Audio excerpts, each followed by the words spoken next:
including underwater treadmill, latest rehab facilities and highly trained physios. PhysioExtra.com. The 30-year-old woman arrested and charged following a fatal stabbing at Gilberton has been remanded in mental health custody after a court appearance by phone link yesterday. She is yet to plead to a number of charges, including the murder of a 65-year-old Andrew Sorby Adams.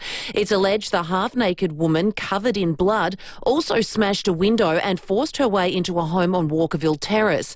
Former TV personality Jan Beasley lives there, and she's told 7 News it's shocked the neighbourhood. Something has to change, honestly and truly. Everybody in this neighbourhood now is scared to death. The numbers have been crunched after the 2025 Live Golf event. It was worth just over $80 million to the SA economy. That's up 14% on the previous year. Meantime, plans are ramping up for the North Adelaide Golf Course redevelopment, which will be home to the event down the track. Premier Peter Malinauskas says legislation to deliver the transformation introduced to State Parliament, and it covers a range of areas. Within the legislation, there is a legislative requirement that for every tree that is removed, there are 3 that replace them, which actually needs to happen in any way, in any event, to ensure that this is a high-quality public golf course. But the council says they've been blindsided by the legislation. It's been revealed a young child was left on a locked school bus in the northern suburbs for more than an hour on Friday. The little boy had fallen asleep on board at Salisbury Downs, and staff failed to notice following an after-school trip. Happy Haven Outside School Hours Care has issued a statement saying the incident is deeply concerning. CEO Nicholas Smith apologetic. We've profusely apologised to the family. They've been quite understanding in all things considered. Preliminary findings from an internal investigation indicate established procedures, including head counts, were not followed. The US president has suggested there could be American involvement in Israel's war on Iran as the conflict deepens.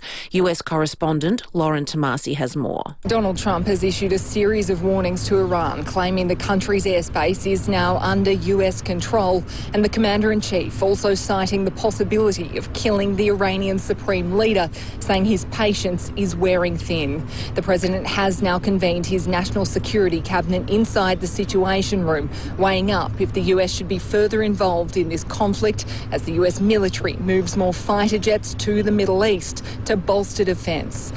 Warwick Capper has been served a ban by the AFL. The former Brisbane and Sydney goal kicker can't attend matches for 5 years. He has been punished for allegedly behaving inappropriately at last year's grand final. Now turning to 5AA Sport. Get up to $2K loyalty bonus when you trade in during Agostino Mitsubishi's end of financial year sale. And a man always on his best behaviour. Good morning, Tom Wren. Thank you, Jade. Port Adelaide is set to be boosted with Jason Horne-Francis set to play against Sydney on Saturday. He's been nursing a sore shoulder and has had scans, but he's now been cleared to play. However, Ollie Wines is set to miss with a knee injury and will be out of action for 1 to 2 weeks. Carlton's injury crisis, meantime, has worsened with Harry Mackay undergoing knee surgery. He'll be out for at least a month. However, Charlie Curnow is a chance of recovering from a calf complaint to play North Melbourne on Saturday. Well, an emotional Billy Slater has hit back at Aaron Woods after being called a grub by the former Blues prop. Woods made the comments about the Maroons coach on his radio program. Slater suggesting Woods shouldn't keep his role in the media. When you degrade someone personally in a derogatory manner, you probably don't deserve one of those privileged positions that you're all in, that we're all in. Game 2 of the Origin series will be played tonight in Perth with the Blues leading 1-0. Alex de Minaur has suffered a shock loss at the Queen's Club tournament to Yuri Lehechka, going down 6-4, 6-2. Jordan Thompson also going down after being forced to retire against Spaniard João Muñoz. Fast bowling legend James Anderson has joined the list of final nominations for the upcoming Big Bash draft. Fellow English quick Jofra Archer has also put his name forward for the draft, which takes place tomorrow. And that's the 5AA Sport. Thank you, Tom. Now the 5AA forecast. Stay cosy, stay with CMAX. Visit cmax.com.au now and register your interest today. Partly cloudy today and 16, warming up tomorrow cloudy and 19, and a sunny day on Friday, also 19 degrees. Right now it's 10 degrees on 5AA, always Adelaide. Your baby's mind is growing even before they arrive. The more you talk and sing and play, the more their mind will thrive. Gotta talk with your baby, play with your baby, read to your baby, make out you're a lion. Talk with your baby, play with your baby, read to your baby. Your words will grow their mind. Every time you interact with your child, you're helping grow their mind. For more information, visit wordsgrowminds.org.au. All right, that'll be absolutely diddly squat.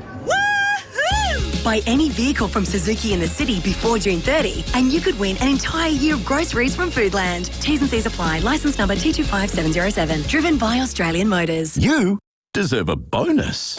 You could be driving a brand new Range Rover. If you've been meaning to get your tickets in the Hospital Research Foundation Home Lottery, now is the time to act.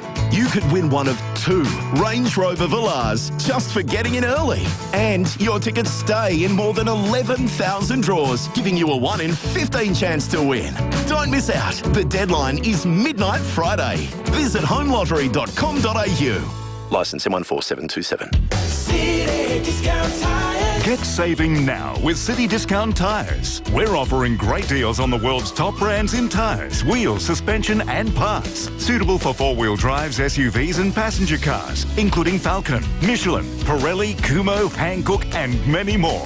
Finance options available. Search citydiscounttires.com.au and locate your nearest dealer today. City Discount Tires. We're driven by value. City Discount Tires. Remember the last time you had stomach pain? Now imagine having that pain all day, every day. Around 1 in 5 people, yes, 1 in 5, suffer from constant and debilitating abdominal pain from forms of irritable bowel syndrome and endometriosis. Thankfully, SAMRI are finding ways to block the pain, and you can play a part in their research simply with a donation. Give and take the pain away at samri.org.au. All right, that'll be absolutely diddly squat. Buy any vehicle from Southern Cherry before June 30 and you could win an entire year of groceries from Foodland. T's and C's apply. Licence number T25707. Driven by Australian Motors. Setting the agenda for South Australia. This is 5AA, always Adelaide.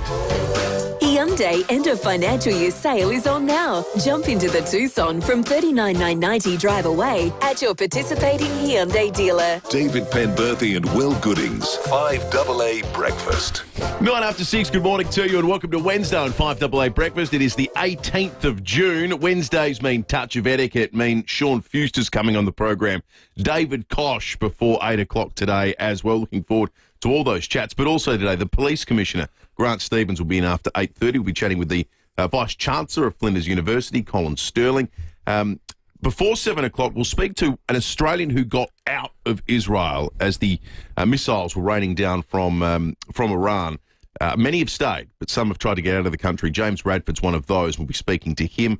We're also going to get into this whole state government sidestepping the city council when it comes to the North Adelaide Golf Course redevelopment for Live Golf. As you might well imagine, city council not impressed. We'll get into that issue and more over the course of the morning. David Penberthy, good morning to you. Good morning, listeners. Good morning, Will. Yeah, it's emerging as one hell of a stink. It's going to be something that is going to become an election issue too, because the Liberals came out yesterday and attacked the government over the process. They said that they had that special legislation sprung on them.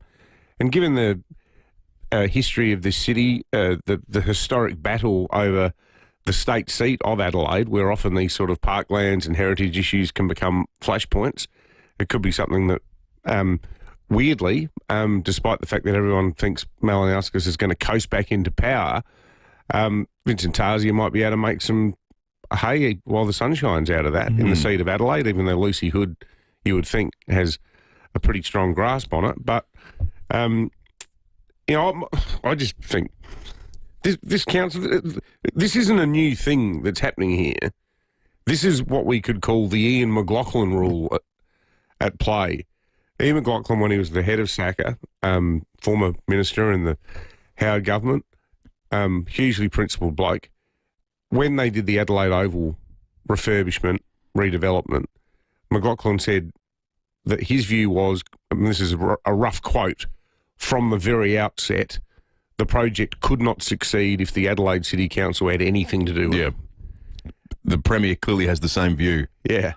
Well, also want to ask our listeners this morning, when have you ever been stood up? Oh, you read my mind. That's bizarre. The expectation this morning on this Wednesday was we were going to be coming in to talk about the meeting that finally took place between the Prime Minister and President Donald Trump. Can I just show you what my exhaustive No, I believed you. Ever been stood up? Yeah. See, that's what it says. Were you looking over my shoulder? Well, my dear friend, if anyone can read that, good luck. Yeah, it does look like a chook has that looks like claws in some ink and run across the page. Looks like you dropped your pen on the paper. Have you ever been stood up? 8223 The US president bailed out of the G7. Apparently, it would appear to all and sundry because of what's going on in the Middle East. It's a reasonably decent old reason. Certainly if the United States is going to engage more enthusiastically in the conflict, which they're certainly threatening the president overnight. Did you see that remarkable social media message he made where he said we're not threatening to, in brackets, kill the Ayatollah yet? Which, you know, seems pretty odd. World leaders threatening to kill one another over social media. But not straight away, though. Not straight away. He's giving him some time to think about it. But what it made was Anthony Albanese's, the whole reason for this trip, and Phil Curry did a great job writing about this in the Fin Review this morning, and he was making jokes about it with us yesterday. The stops on this trip were made up to justify an international trip that really at its heart was simply about Albo meeting Trump. That hasn't happened. The whole thing's been a total waste of time. And the criticism of the Prime Minister now is, well, is this kind of what happens when you wait this long to meet the guy? Yeah. It's been 6 months. Okay, the G7 got railroaded by the fact that the Middle East is exploding into war at the moment, but, well, maybe this is what happens when you don't go to work earlier on what is our most important trading partner. Well, I think the other thing, too, is what Trump has every right to think, given that, I mean, Albo got caught on camera at that rock festival up in Byron Bay or whatever hippie part of the world it was, where he was in that chat about politics for like one of those sort of side events they often have, a bit like the Planet Talks at WOMAD, where they have speakers and so on. It might have been Splendid in the Grass or something, but anyway, he said, don't make no mistake, Donald Trump frightens me. You know, that audio emerged of him saying that. All of the Rudd stuff is a matter of record. Rudd hadn't even scrubbed his social media accounts upon becoming ambassador. So I think part of it might be Trump going, why do I need to bend over backwards to meet these people who clearly hate me? You know, if Trump's drawn that conclusion, whatever you think of his politics, it would be an understandable human response when you've got a whole bunch of other stuff on your plate and you think, well, it's not like we really hate Australia. There's no his view would be there's no major problems in our relationship.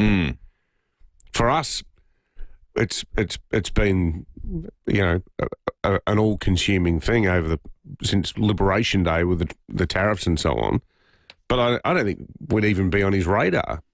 So I actually found it. So I've read some of the commentary about the public statements on AUKUS, our Prime Minister tried to make this point that he was encouraged by it all. Did you see the meeting between Keir Starmer and Donald Trump about AUKUS? That was pretty positive. Well, Keir Starmer was, and then they asked Donald about it. He went, well, you know, we're good friends. I've actually become good mates with this guy.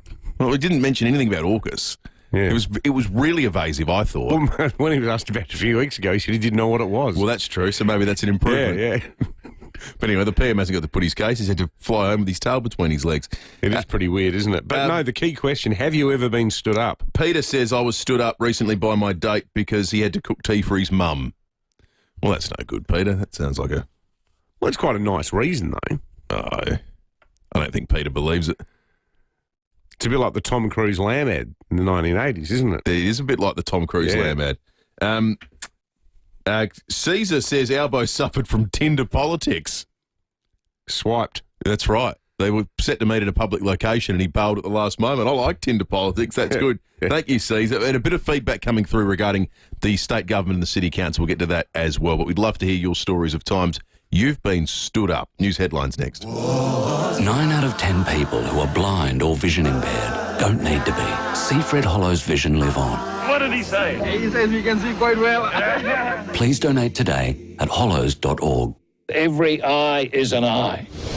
Adelaide's local, trusted and truly connected talkback radio station. 5AA. Always Adelaide. This is very serious. The Blackout End of Financial Year sale is live at Edwardstown Mazda with huge in-showroom only deals and serious savings across all new and demo vehicles. Save up to drive away with no ads, no clues, just serious end of financial year value. In-store only. Are you serious about end of financial year? Prove it. Show up. The Blackout sale, only at Edwardstown Mazda and only in-store. Must end June 30. Join Phil Hoffman Travel on Saturday the 5th of July at the Playford Hotel for Luxury Travel Day, your gateway to the world's best land and cruise travel experiences. Enjoy a glass of bubbles on arrival with exclusive offers, captivating travel talks and expert advice from your favourite luxury travel brands, all available on the day. Luxury Travel Day, Saturday, July 5th, 10 a.m. till 2 p.m, the Playford Hotel, North Terrace. Register at pht.com.au.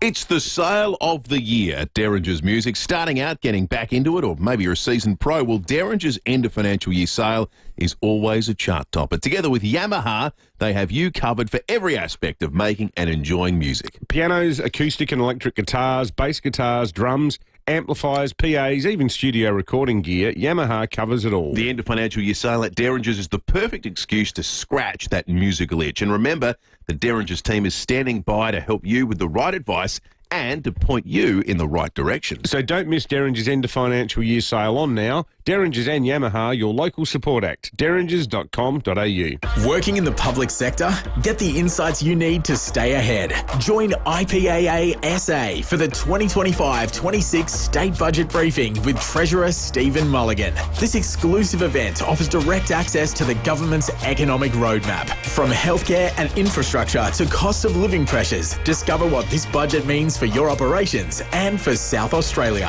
Connect, plan, lead. Register now at ipaasa.org.au. Looking for your perfect home? At Rossdale Homes, we can make it happen. Explore our huge range of house and land packages today at rossdalehomes.com.au. With a variety of designs, locations and prices to suit every budget, your new home is just a click away. Got your own home design in mind? No problem. We'll customise a package just for you, backed by our fixed price guarantee. Rossdale Homes, your local SA builder, because trust is a must. All right, that'll be absolutely diddly squat. Buy any vehicle from Wayville Hyundai before June 30 and you could win an entire year of groceries from Foodland. T's and C's apply. Licence number T25707. Driven by Australian Motors. 5AA Breakfast is streaming live right now. To watch, simply head to 5AA on Facebook or YouTube. Hyundai end of financial year sale is on now. Jump into the Tucson from $39,990 drive away at your participating Hyundai dealer. David Penberthy and Will Goodings, 5AA Breakfast. 90 minutes after 6, let's jump into the news headlines on this Wednesday, the 18th of June. It's been revealed a young child was left on a locked school bus in the northern suburbs for more than an hour on Friday. You're kidding. The little boy had fallen asleep at Salisbury Downs and staff failed to notice following a school trip. Happy Haven Outside School Hours Care has issued a statement saying the incident is deeply concerning. Preliminary findings from an internal investigation indicate established procedures, including head counts, were not followed. CEO Nicholas Smith is apologetic. We've profusely apologised to the family. They've been quite understanding in all things considered. Apparently they only discovered the issue when the parents turned up to pick the child up. Oh, that would have been quite the conversation, wouldn't it? What's it called? Happy Haven. Happy Haven. I wonder if it's one of these profit-oriented childcare centres. I wonder how many, what the ratios are like. Yeah, I don't know what the model is. Some of these places are just all about maximum amount of profit, minimum amount of staff and attention. Equally, though, accidents do happen. Although the protocol is there, if there were 19 kids who got on the bus, there's 19 kids who get off the bus. And I know it's easier said than done. Maybe the child was sleeping in such a way that they'd slumped down and they couldn't even see them. But I tell you what, that story has a very, very different outcome if we're not talking about it on Wednesday the 18th of June, but Wednesday the 5th of January, doesn't it? You're absolutely right. Absolutely. Trump's meeting with his National Security Council has ended, with the president hinting the US may become more involved in the conflict between Iran and Israel. The United States military has moved naval and aerial refueling tankers closer to the Middle East in recent days, but for the time being, the Pentagon says they are maintaining their defensive posture. That would be quite a departure for the isolationist Donald Trump, who ran at the election saying he's not getting America involved in international wars anymore. Totally. It's amazing. It's a total transformation. And I know that people who support Trump often say, well, Trump's just doing what he said he'd do. And I actually agree with most of that, like on immigration and transgender stuff and tariffs, like all of that stuff. He said it all. It's exactly what he said he was going to do. I mean, you might hate his promises, but he's keeping his promises. But that is different. I mean, there was this sort of, you think back to Clinton after Somalia, Serbia, there was this view that America needs to start looking after itself, stop being the policeman of the world. Trump's not the policeman. He's like looking potentially like, something even bigger than that, the extent to which he's prepared to get involved. So watch that one over the next 48 hours. 13 people arrested in Thailand over an investment bond scam targeting Australians are now in custody. 5 Australians are among those arrested in a raid near Bangkok. Federal police say the scammers netted almost $2 million in stolen funds over a period of just 2 months. 2 months? 8 weeks, 13 people, $2 million. That's the equation for scamming. Yeah, well, you can see why the incentive is there to do it. It's unbelievable. Younger Australians are reining in spending when it comes to recreational activities, choosing instead to cover mortgage repayments, rent and other expenses. Data from KPMG suggests older generations are enjoying more on travel and dining out. KPMG urban economist Terry Rawnsley says the cost of living is shaping the lives of those in their 20s and 30s. That youngest age group, it looks quite different to what it did 10 years ago. So we've got a large increase in people living alone, we've got a decrease in people in share houses, and there's less couples with children around as well. Actually, they found that after the last Reserve Bank cut, they tracked where did the money go, where did the extra money in people's pockets go. In almost all cases, it went into the mortgage. Get it down. Which is not the point of a rate cut. The rate cut generally is to stimulate the economy. You want people out buying coffees and spending in retail and, buying a new shirt or something. Transferring an extra $500 in your offset account, not really going to do anything for the economy, is it? It's not right. Certainly when we've got per capita GDP contraction and we've got issues with our retail spending. So that's why we're going to get another one next time the Reserve Bank meets. Experts say children from non-English speaking backgrounds need dedicated and targeted programs to learn the language in schools. Data from the Education Research Organisation shows it takes 6 years for a student learning English to become proficient.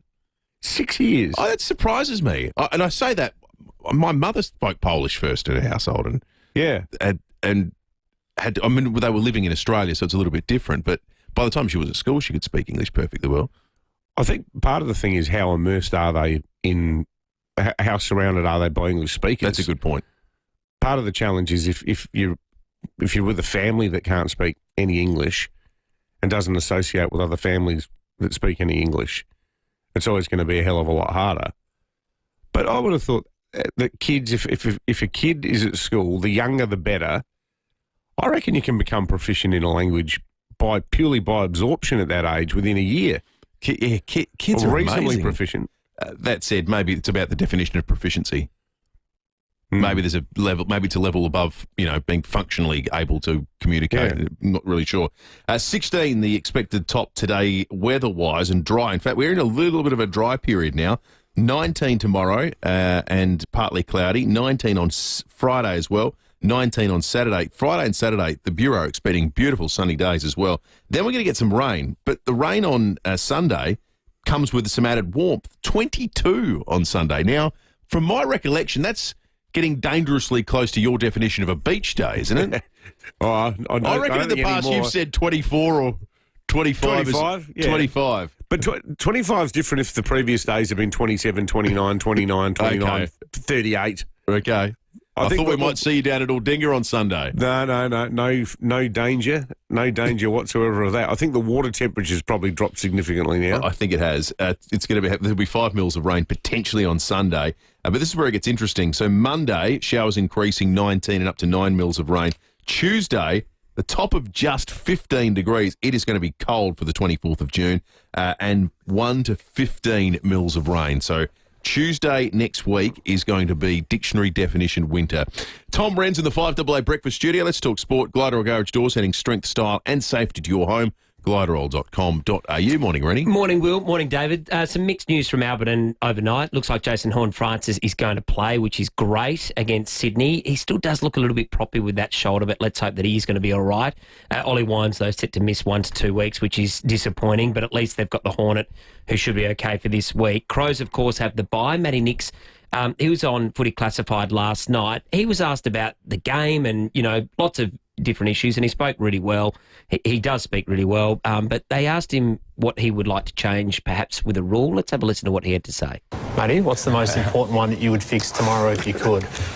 Well, the insufficient intent rule, I don't really understand. Yeah. You and everyone else. No one else understands it either. So how would you change it then, if you were the boss? Well, I'd go with the SNFL, the way they run it at the moment, which is last possession out of bounds, no matter where. I think they play at both ends as well, so inside 50s. If you handball the ball or you kick the ball over the line and you're the last one, then it's free kick to the opposition. Yeah, and what do you think the consensus would be among senior coaches for that rule change? Well, it's almost what we're doing at the moment, isn't it, really? Yeah, he looks pretty happy with it. At least that way it takes another decision away from the umpires. The job's hard enough as it is, let alone having, them making their minds up on some of those. Thoughts? Couldn't agree more. Yeah. I actually think the rule works really well in the Sandful. Yeah. Hey, we called, and you and I call with Campo most weeks. Yep. One of us gets the chance to do it, and he's fantastic. I think he's one of the best analysts there are, and he thinks, I reckon on Friday night, he thinks do it between the arcs, whereas Nix is saying do it the whole ground. But Sandful's the whole ground, isn't it? Yeah, I think it is the whole ground. Yeah. But well, the other thing you never get, I hate seeing professional athletes trying to dob on each other when they turn around. Oh, hands in the air! Come on, that was deliberate. Yeah. It's like school sport. And they'll just, what? Yeah. Play the game. Like, where's the thrill of pinging your opponent through some weird technicality? and I think it's a good point Nix makes there, isn't it? Takes a decision. They've got so many, probably make, 500 decisions a game. That's it one is less, farcical going to a game of footy, and the moment the ball goes out, there's this sort of inhale of expectation from a crowd. Because nobody knows. Yeah. Like, it's actually a bit embarrassing for the code that 50,000 people can turn up to Adelaide Oval who all love footy and watch their whole life, and no one knows what the ruling's going to be. It would be like if in soccer you had offside, but they only paid it 50% of the time. Yeah. Like you're going to have some guy standing there next to the goalie waiting for the ball to come in. Oh, no, we'll let that one go. Some refs think you need to be in line. Some think if a toenail's over, and some think, I'll give you a full body length. Yeah, why not? That'd be what it'd be like. It's just stupid. Just hover in the goal mouth. Like make the sport seem a bit more professional. What did Nixie say about his read, his own internal report card? Happy? Unhappy? Pretty happy, yeah, and spoke about, a lot was spoken about their ball movement and the fact they seem to have changed it and, improved it and made it harder. They're actually a really difficult side, and we saw it again Friday night. They're a difficult side to score against, the Crows. That's one area where they're going really well. They probably just want to, bolster that attack up again. But tough conditions last week. Reasonably happy. I mean, obviously they would have liked to have won that game, but I think 9-5, you'd take that start of the season. If you're a Crows fan, I think completely. And given the health of the list and where they're at, look, if we're giving them a report card, maybe we'll do that next week for both sides. You'd have to say Crows right now. I reckon they're an A-. I think it's an A. Yeah. I think it's based on expectation of where this. We've got to remember this. They came bottom five, bottom four last year. Yeah. No, that's fair. Couple more goals would be nice. Yeah. Well, 10-3. Isn't it funny? Could have been 10-3. What's the mark if Brisbane kick a late goal and it's 8-6? I think we're all suddenly a bit nervous going to the bye, having lost to or Port. Or that Port game. Yeah, that's right. Footy's funny, isn't it? It's probably a B. Totally changes your perception of things. It's fine. Well, people were talking up FIVEAA last night, and I don't know, you think, hang on, they might have won their last 4, but who have they won it against and how? See, I rate FIVEAA. I think they're okay. You've always liked FIVEAA, haven't you? Yeah, I think they're okay, but look, they should pump Essendon this week. Well, Matty Lloyd the other night saying, Brisbane still, Brisbane and Collingwood. He's massive on Brisbane. It's like, well, hang on, they lost their last 2 games. They're looking a bit flaky. I think they'll come good, but a bit shaky at the moment. Good on you, Reddy. Thanks, boys. Good on you, Tom.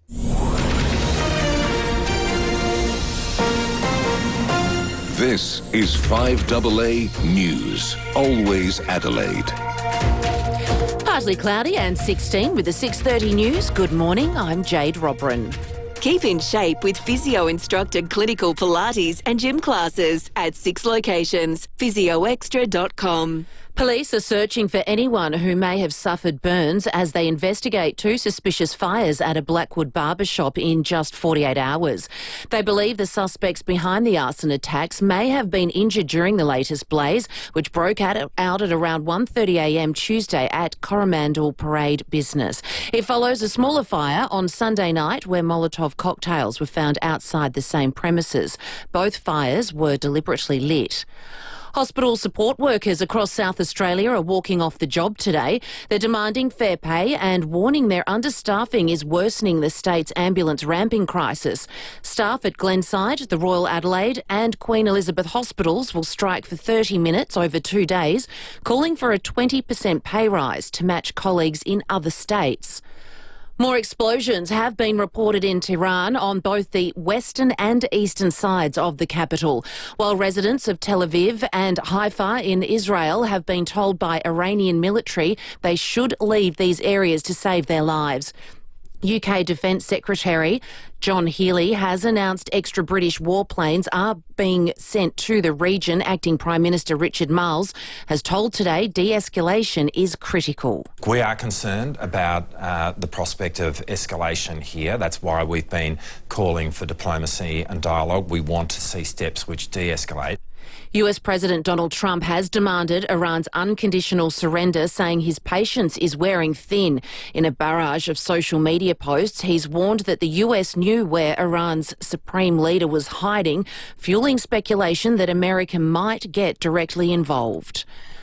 One of Indonesia's most active volcanoes has erupted, sending a massive ash cloud more than 11 kilometres into the sky. Mount Louis Tobo Laki-Laki on Flores Island erupted late Tuesday, prompting the country's highest alert level. The volcano previously erupted in November, killing 9 people and forcing mass evacuations and flight cancellations. The island is around 500 k's from Bali. The number of children using Ozempic has risen dramatically since the pandemic. Gabrielle Hodson has more. GPs are warning families to tackle diet and intake before they resort to giving children semaglutide drugs like Ozempic and Wegovy. Stats from the Therapeutic Goods Administration say that in 2021, just 6 Victorian children aged 12 to 18 were injecting Ozempic. Last year, there were 211. In WA, the numbers grew from 6 to 129, Queensland 30 to 348, and in New South Wales, 78 to 628. But News Corp says those figures could actually be the tip of the iceberg, with fears teenagers are getting the drugs off-label. Adelaide has made the top 10 of the world's most livable cities. We're at number 9 in 2025. Copenhagen is number 1, with Vienna, Zurich, Melbourne and Geneva rounding out the top 5. Now turning to 5AA Sport. Get a 3K cash card on selected models during Agostino Mitsubishi's end of financial year sale. Good morning, Tommy Wren. And good morning to you as well, Jay. We'll start with football. Adelaide coach Matthew Nicks says he was confident Josh Rochelle would turn his career around and become a leader of the club. Nicks and the Crows dropped the forward late last year, but he's told Footy Classified off the back of his career best form, it was with the view he would turn things around. Yeah, we knew last year that this guy was going to be a leader of our footy club in the future, and we made a decision off the back of that. Well, the Giants have suffered a massive blow with gun defender Sam Taylor facing over a month on the sidelines with a broken toe. The All-Australian suffered the injury in the dramatic win over the Lions but played through the pain. Teammate Jesse Hogan has told Fox Footy he's a pivotal player. Sam always kind of gets these strange injuries, but yeah, look, we'll move some magnets around and hopefully we get him back towards the latter half of the year and we're in a good position. Meantime, Carlton skipper Patrick Cripps says he feels for Harry Mackay following his latest injury setback. The star forward has undergone knee surgery and is expected to miss 4 to 6 weeks. Cripps telling Fox Footy it's not ideal to be without their prime movers while playing catch-up after a slow start to the season. Yeah, I feel for him. You know, he's so diligent, he's a professional. So not having him out there, he's a presence up forward, so we're going to miss him, but he'll be back in hopefully 4 to 6 weeks. So give him time to, get everything right and, hopefully we can get on a bit of a run and get him back at the right time of the year. And at Royal Ascot, Australian-trained mare FIVEAA has come close to defending her crown in the King Charles III Stakes, finishing 5th. And that's the 5AA Sport. Thank you, Tom. Now the 5AA forecast. Stay cosy, stay with CMAX. Visit cmax.com.au now and register your interest today. Partly cloudy today and 16, warming up tomorrow, cloudy and 19. And a sunny day on Friday, also 19 degrees. Right now it's 11 on 5AA, always Adelaide. Hyundai End of Financial Year sale is on now. Jump into the Tucson from $39,990 drive away at your participating Hyundai dealer. David Penberthy and Will Goodings, 5AA Breakfast. 24 minutes to 7. There's some strike action across SA Health today. Workers in support roles at Glenside Hospital, the Royal Adelaide Hospital and Queen Elizabeth will walk off the job for 30 minutes across 2 days, demanding a 20% pay rise to bring them in line with their counterparts in other states. The argument is similar to the ones we've seen in some other industries. I mean, it's not just public service; it's as broad as shipbuilding. At Osborne as well, have made the point you get paid more to work in places than aren't South Australia. Houses aren't cheaper to live in here any longer. Well, that used to be part of the argument. That's didn't right. It? That like, was he's on Sydney wages. Exactly right. Oh yeah, yeah. Well, you need to be. Because houses here are about the same as they are in Sydney. Well, they're most unaffordable. We're the second most unaffordable in Australia if you do a comparison of wages to average price value. So there's a bit of this going on at the moment. This is starting to become a bit of a watch for the Malinauskas government. Obviously not the shipbuilding one, but there's a bunch of these EBAs that are being negotiated at the moment, and there's potentially massive cost to a state budget that is replete with a wafer-thin surplus at the moment. So we'll see how this plays out, some of these, because there's a potential big issue with the negotiation of these over the course of the next 12 months in the lead up to the state election. It's time for a touch of etiquette.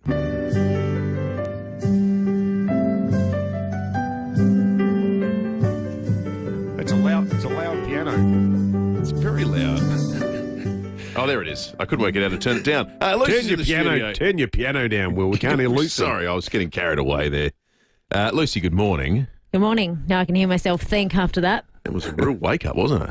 At least it was soft. It wasn't, AC/DC or NXS or Metallica or something at 6:30 in the morning. The touch of etiquette theme's not going to be playing Sunday night at the V8s.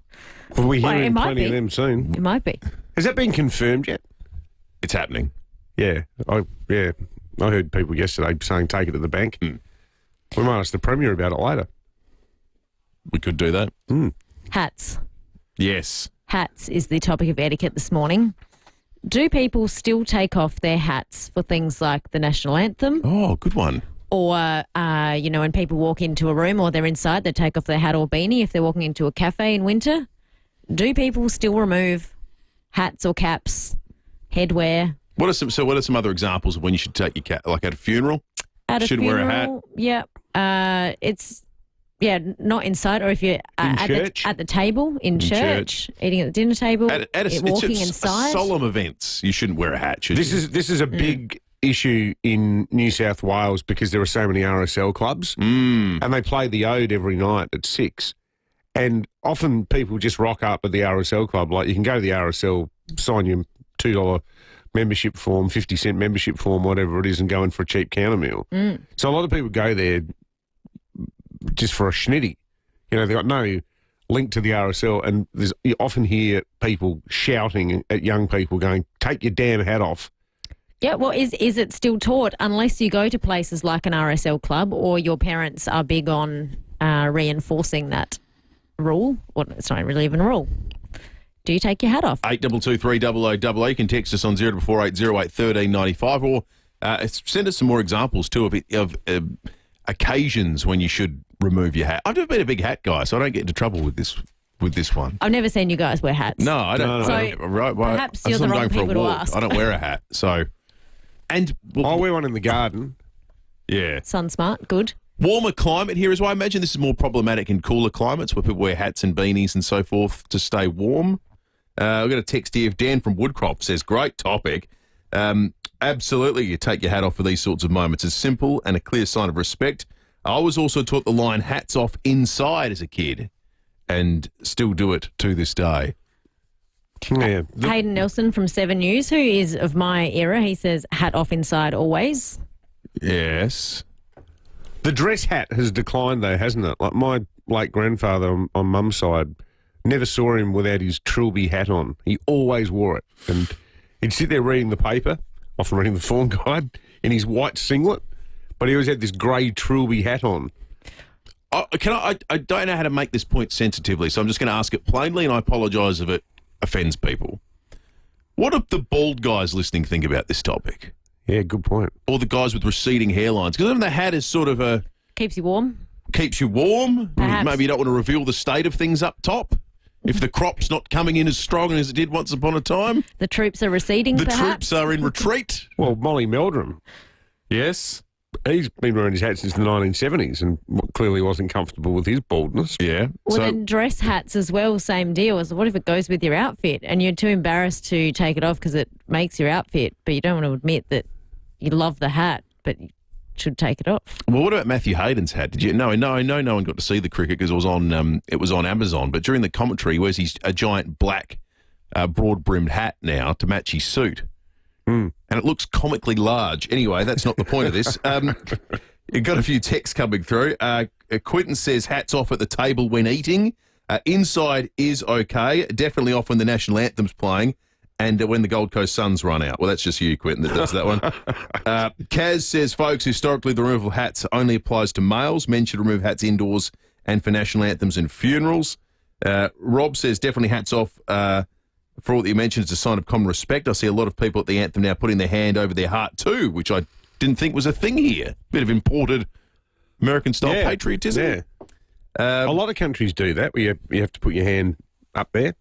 Penny says Trump should take his cap off when wearing his suit. It's a bad look. Helen simply said hats off in all caps. Peter says I wear my Sturt beanie indoors during winter. That seems acceptable, Peter. I would have thought. Another one here says, I worked with a guy and did not know that he was as bald as a badger until we went to a golf club and he respectfully took his hat off. Thank you. There's a million texts coming through. Phil says, as a kid, I remember ladies always wore a hat to church, and if you look at old pictures at Adelaide Oval, all the men there would have been wearing hats. Dave from Albion, our Albion correspondent, says bowling or golf clubs, absolutely hat off. Pub or cafe, hat can stay on. That feels like a reasonable demarcation point. Well, I was always told caps, like sporting caps, if you've worn a cap outside playing tennis, running, whatever, take it off as soon as you get inside, whichever inside you are. Really? Like even just a cafe, ducking in, you've gone for a walk? Well, if you're sitting at the table. You're getting a latte? Takeaway is probably different because you're ducking in now. But if you're sitting there at the table, I just think it's part of table manners. You take your hat off and don't put your elbows on the table, which elbows on the table was probably another one we could do another day. I got no issue with elbows on the table. No problem whatsoever. But what about caps at the table? Yeah, well, as I was saying, like there's no real cap wearing to speak of at our joint. But and some people, this will not apply. Like your family, some people are just not hat families. Aside from being sun smart, some people love wearing caps. Some people love wearing beanies, perhaps will because they've got hair deficiencies. Some people just aren't hat people because their head's not right or whatever. My head's not right for a hat. I just can't wear it.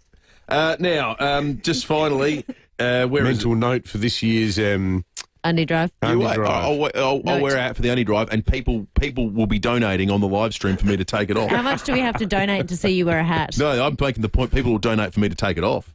Now, there was one more I wanted to read. I've lost it. Doesn't matter. There's so many that are coming in. We'll get to some more of those in a moment. Thank you, Luce. That was excellent. Great stuff, Luce. Lots more text coming through. We might revisit this in a moment. Police and weather are coming up very, very shortly, though. So we'll check traffic first and take a quick break. Lynn Andrews, real estate experts in commercial residential property management. lynnandrews.com.au. Thanks, Will, and morning, David. A small bingle to look out for this morning at Edwardstown, Dawes Road near South Road, but no great delays through there at the moment. Tea Tree Gully Road's closed. You've got a burst water main, North East Road at Haynes Road. Look out for detours there. And a burst water main getting fixed at Harndorf at the moment, Mount Barker Road near River Road. Early morning cameras, Airport Road, Brooklyn Park and Baloo Street at Ingle Farm.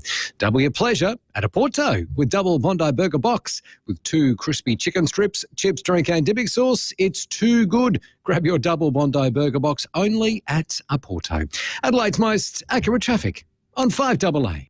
Visit Jarvis Toyota's brand new undercover home in Brighton Road, Somerton Park and take advantage of savings across the Toyota certified pre-owned range. Enjoy the same feeling you get with a new Toyota at Jarvis Toyota, with all certified pre-owned vehicles tested and backed by Toyota, including a full service history and 90-point safety check. Toyota certified pre-owned in a class of its own. Come and experience the difference at the new Jarvis Toyota, Brighton Road, Somerton Park. Discover Japan and South Korea in 2026 with Holland America Line and Phil Hoffman Travel. Enjoy 14 nights cruising aboard the award-winning MS Westerdam round trip from Tokyo with return flights from Adelaide included, plus a pre-cruise stay in Tokyo. Starting from just $4,749 per person. Cruise departs 15th of March 2026. For more exclusive packages with Phil Hoffman Travel, visit pht.com.au. Your old hot water system can drive as much as 40% of your energy bill. Fortunately, you can upgrade to something that's 70% cheaper to run thanks to Right Price. They're the leaders in heat pumps and installation. Now's the time to upgrade and save money on a more efficient hot water system and take advantage of government incentives and free installation. Reduce your energy costs today with a heat pump from Right Price. Make the switch with Right Price Hot Water. Right Price, heating and cooling, you can get the price right at Right Price. Austrac Campers' end of financial year super sale is here. Massive deals kick off this June. So head into your nearest showroom or your local show to save big on rugged off-road campers. Austrac Campers. Built like a brick house. Basic trailers are your best mate for any load. Use the code 5AA to pay only $1 for rego on purchase of your new trailer. True blue deal at Paraka. Basic trailers. Basically, better. Hello. For professional tilers, the all-new Tileworks by National Tiles is life-changing. Tileworks tilers make up to $50,000 per year or more than other tilers. That's give or take an extra $1,000 per week. Yes, Tileworks for professional tilers is life-changing. You get free premium adhesive and grout, free delivery, plus substantial monthly cash rebates. So if you're a professional tiler, find out more about Tileworks and rush to join now at nationaltiles.com.au. Conditions apply.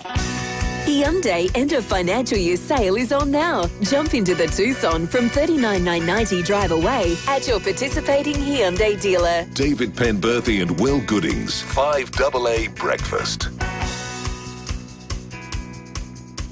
12 minutes to 7. In a moment, we're going to be chatting with James Radford, who was in Israel as this war with Iran broke out. He's managed to get back to Melbourne. We'll talk to him about what that process was like, being there as the missiles were flying, but also how do you jump on a plane and come back to Australia logistically. We'll get into that very, very shortly.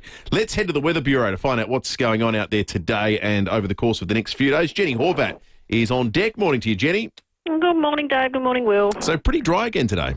Yeah, that's right. A little bit of cloud coming through, a little bit of low cloud around the hills this morning. That should clear, but there's a little bit of high cloud drifting across from the west. But we are going into a bit of a dry and warming trend. Currently, we've got our high-pressure system sitting on the border with Victoria. That's going to drift off to be in the Tasman Sea by the weekend.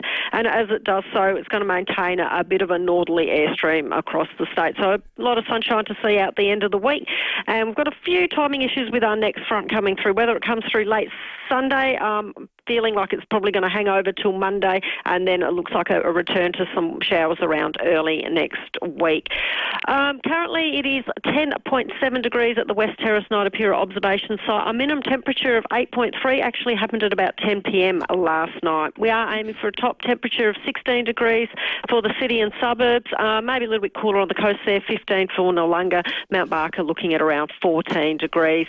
For tomorrow, still a little bit of cloud hanging around, but that maximum getting up to around 19 degrees with that minimum of around 8 degrees. It looks like 19 or 20s to see out the week and the start of the weekend, and possibly getting up to around 22 degrees on the Sunday there. And then we'll see those temperatures plummet to around 15 degrees mid-next week, guys. Whew, it's going to be cold then, but a nice weekend coming up. Good on you, Jenny. Thank you. All right, let's head to Safe Pole. Senior Constable Rebecca Stokes joins us. Rebecca, 2 teenagers have been arrested over an attempted carjacking. Yes, this is at 2:15 this morning on Mofflin Road at Elizabeth Grove.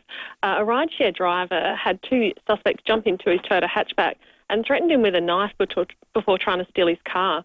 And the victims handed over cash to the pair who's run away. And the victim's a 39-year-old man. He received a cut to his hand during the altercation and was treated at the scene by paramedics. And following an investigation by officers, patrols attended a nearby address and located and arrested 2 teenage suspects. One's an 18-year-old man from Blakeview and the other's a 14-year-old boy from Vista. They've both been charged with aggravated robbery. And the 14-year-old's also been charged with stating false details to police. The pair's been refused bail and they'll appear in the Elizabeth Magistrates and Youth Court later today. So a good result there, but very terrifying for this poor rideshare driver. Yeah, absolutely. What a horrible ordeal. And there's a bit of a salutary warning contained in this next story, Rebecca, insofar as if you're going to go chucking burnouts, best not do them directly in front of the police.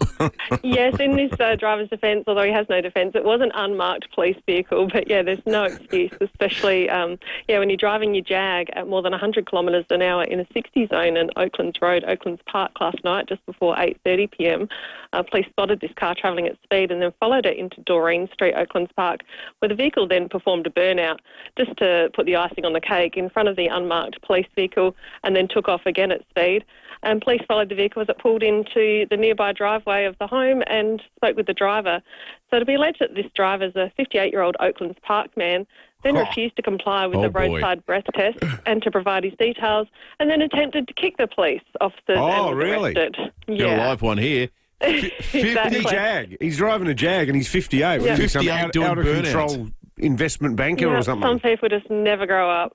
So he's been charged with a string of traffic offences, including speed dangerous, failed to comply with direction, drink driving, refused breath tests, disqualified driving, failed to truly answer, misuse of a motor vehicle, as well as the aggravated assault of prescribed emergency worker. So he's been bailed to Christie's Beach Magistrates Court in July, and his vehicle's been impounded for 28 days. So what a dropkick. Hopefully, yeah. What an amazing story. They should make that guy stand on the corner of Rundle Street and the mall holding a placard round his neck saying, "I'm having the world's worst midlife crisis." Burnouts are sick. Yeah, that's right. Fully sick. If you had a mate who's 58 doing burnouts, yes, just stage an intervention, don't you? I mean, I'm almost 58. If I found out you were doing burnouts, we'd hire a little corner office and all of our colleagues would come in and say, "David, you know we love you. We value you. You're in a safe place here. And none of this we say in judgment. But you're a grown man doing burnouts. You're making bad life choices." That's unbelievable. So what I don't know is if you refuse a breath test, how can they find out if you're drunk or not? Like, there'd be no way of knowing now, because if he's just flat out refused, unless they've dragged him along to... Yeah, I'd be interested to know the legalities of what are the consequences of that. But if you just flat out said, "I'm not doing a breath test," then... Because it begs the question, was he drunk? Does it reverse the presumption of innocence when it comes to... I don't know. I mean, you can't really tie people down and force them, can you? Well, we've got the Commissioner coming up after 8:30. We'll ask him. He'll know the answer. Yeah. Commissioner coming up a little bit later. All right. Thank you for that, Rebecca Stokes, Senior Constable Rebecca Stokes from SAPOL. Let's check in with James Radford, who we've spoken to in the past. James, for work and other reasons, spends a bit of time travelling around the globe. I think last time we chatted with James, he was at the inauguration of Donald Trump. This time was on a delegation to Israel when war broke out, and James has made his way safely back to Australia. We're delighted to report and joins us on 5AA Breakfast now. James Radford, good morning to you. Good morning, guys. How are you? We're good, thank you, James. So how many days did you end up actually spending in Israel? Was it a case of, get off the plane, go pretty much straight to a air raid shelter and then come back again as soon as possible? Yes, well, I was there for about 5 days. We arrived on the Sunday before it all took place. So we actually got to see a lot of the country. We're very fortunate that we actually saw a lot of Israel and actually fulfilled most of our itinerary. It was the part of our itinerary at the end where we had a lot of free time that was unfortunately disturbed by the Iranians. But it was such an unprecedented time to be there, and also a scary time, having woke up at 3 a.m. on the Friday, kind of not knowing what was going on. We sort of woke up to half alarms that went off that alerted us to the security situation changing, and we're just scrambling on our phones to try and find out from the protected area in our hotel what was going on. And then we realised the Israelis had launched their operation against the Iranian nuclear capabilities, which we thought was going to be quite a long process if we were to be stranded in the country. So, yeah, very unnerving time to be in Israel, and thinking of everyone there at the moment. Did you see the Israelis' Iron Dome in action, James, the defensive shield that can shoot down incoming missiles? Yeah, I didn't see it in action because we would get the alerts in our phones that incoming ballistic missiles were on their way, so we'd have to run to the protected room or either the air raid shelter, whichever venue had either. But we definitely heard the interceptions overhead. Our hotel had an air raid shelter about 1.5 stories below sea level, and for some of the interceptions we did hear overhead, at first we thought it was the door opening and closing, but it was in fact the missiles being intercepted overhead. And I do understand from some people who still remained at the hotel after I'd departed, there was actually a ballistic missile that landed a few hundred metres away from the hotel, and they could feel the earth shake. So quite a scary time to be there. But the Iron Dome is an advanced system, as we understand it, but it's not a perfect system. So unfortunately, some have been getting through. Just looking at some of the pictures that you've put up, and we're putting up on our live stream now, being inside the shelter. We've seen some images of text messages that you received about the warnings and getting to cover and so forth. I'm intrigued by the element of this that involves jumping on a plane and getting back to Australia, because it's suddenly contested airspace. That must have been a somewhat nerve-wracking experience. Yes, well, as soon as this broke out, I was determined to get out of there because I knew this would just be a long, ongoing affair. The Israelis aren't going to launch a sort of a military operation and then finish it tomorrow. But I was incredibly fortunate that my incredible boss, Gina Reinhardt, worked night and day to try and get me out of there, and we arranged a private evacuation for the Saturday, which was a very speedy time to get out of there. So I was able to evacuate via land into Jordan and then fly out of the region and then ultimately fly to Australia. But very difficult to get out of there as the airspace is closed, there's limited maritime options, and even trekking to the land border can be very risky because you don't have any protected space near you. You're in a car, and it can be hours worth of driving. But I'm very, very fortunate that she arranged that evacuation for me, and I'm here safely in Australia. Yeah, absolutely, James. Crikey, what a heck of a trip. Just finally, what did you get much of a chance to talk to locals, and what was their sense? I mean, I suppose for however harrowing it is, the idea of Iran having a fully functional nuclear capacity is even less ideal than what's going on at the moment.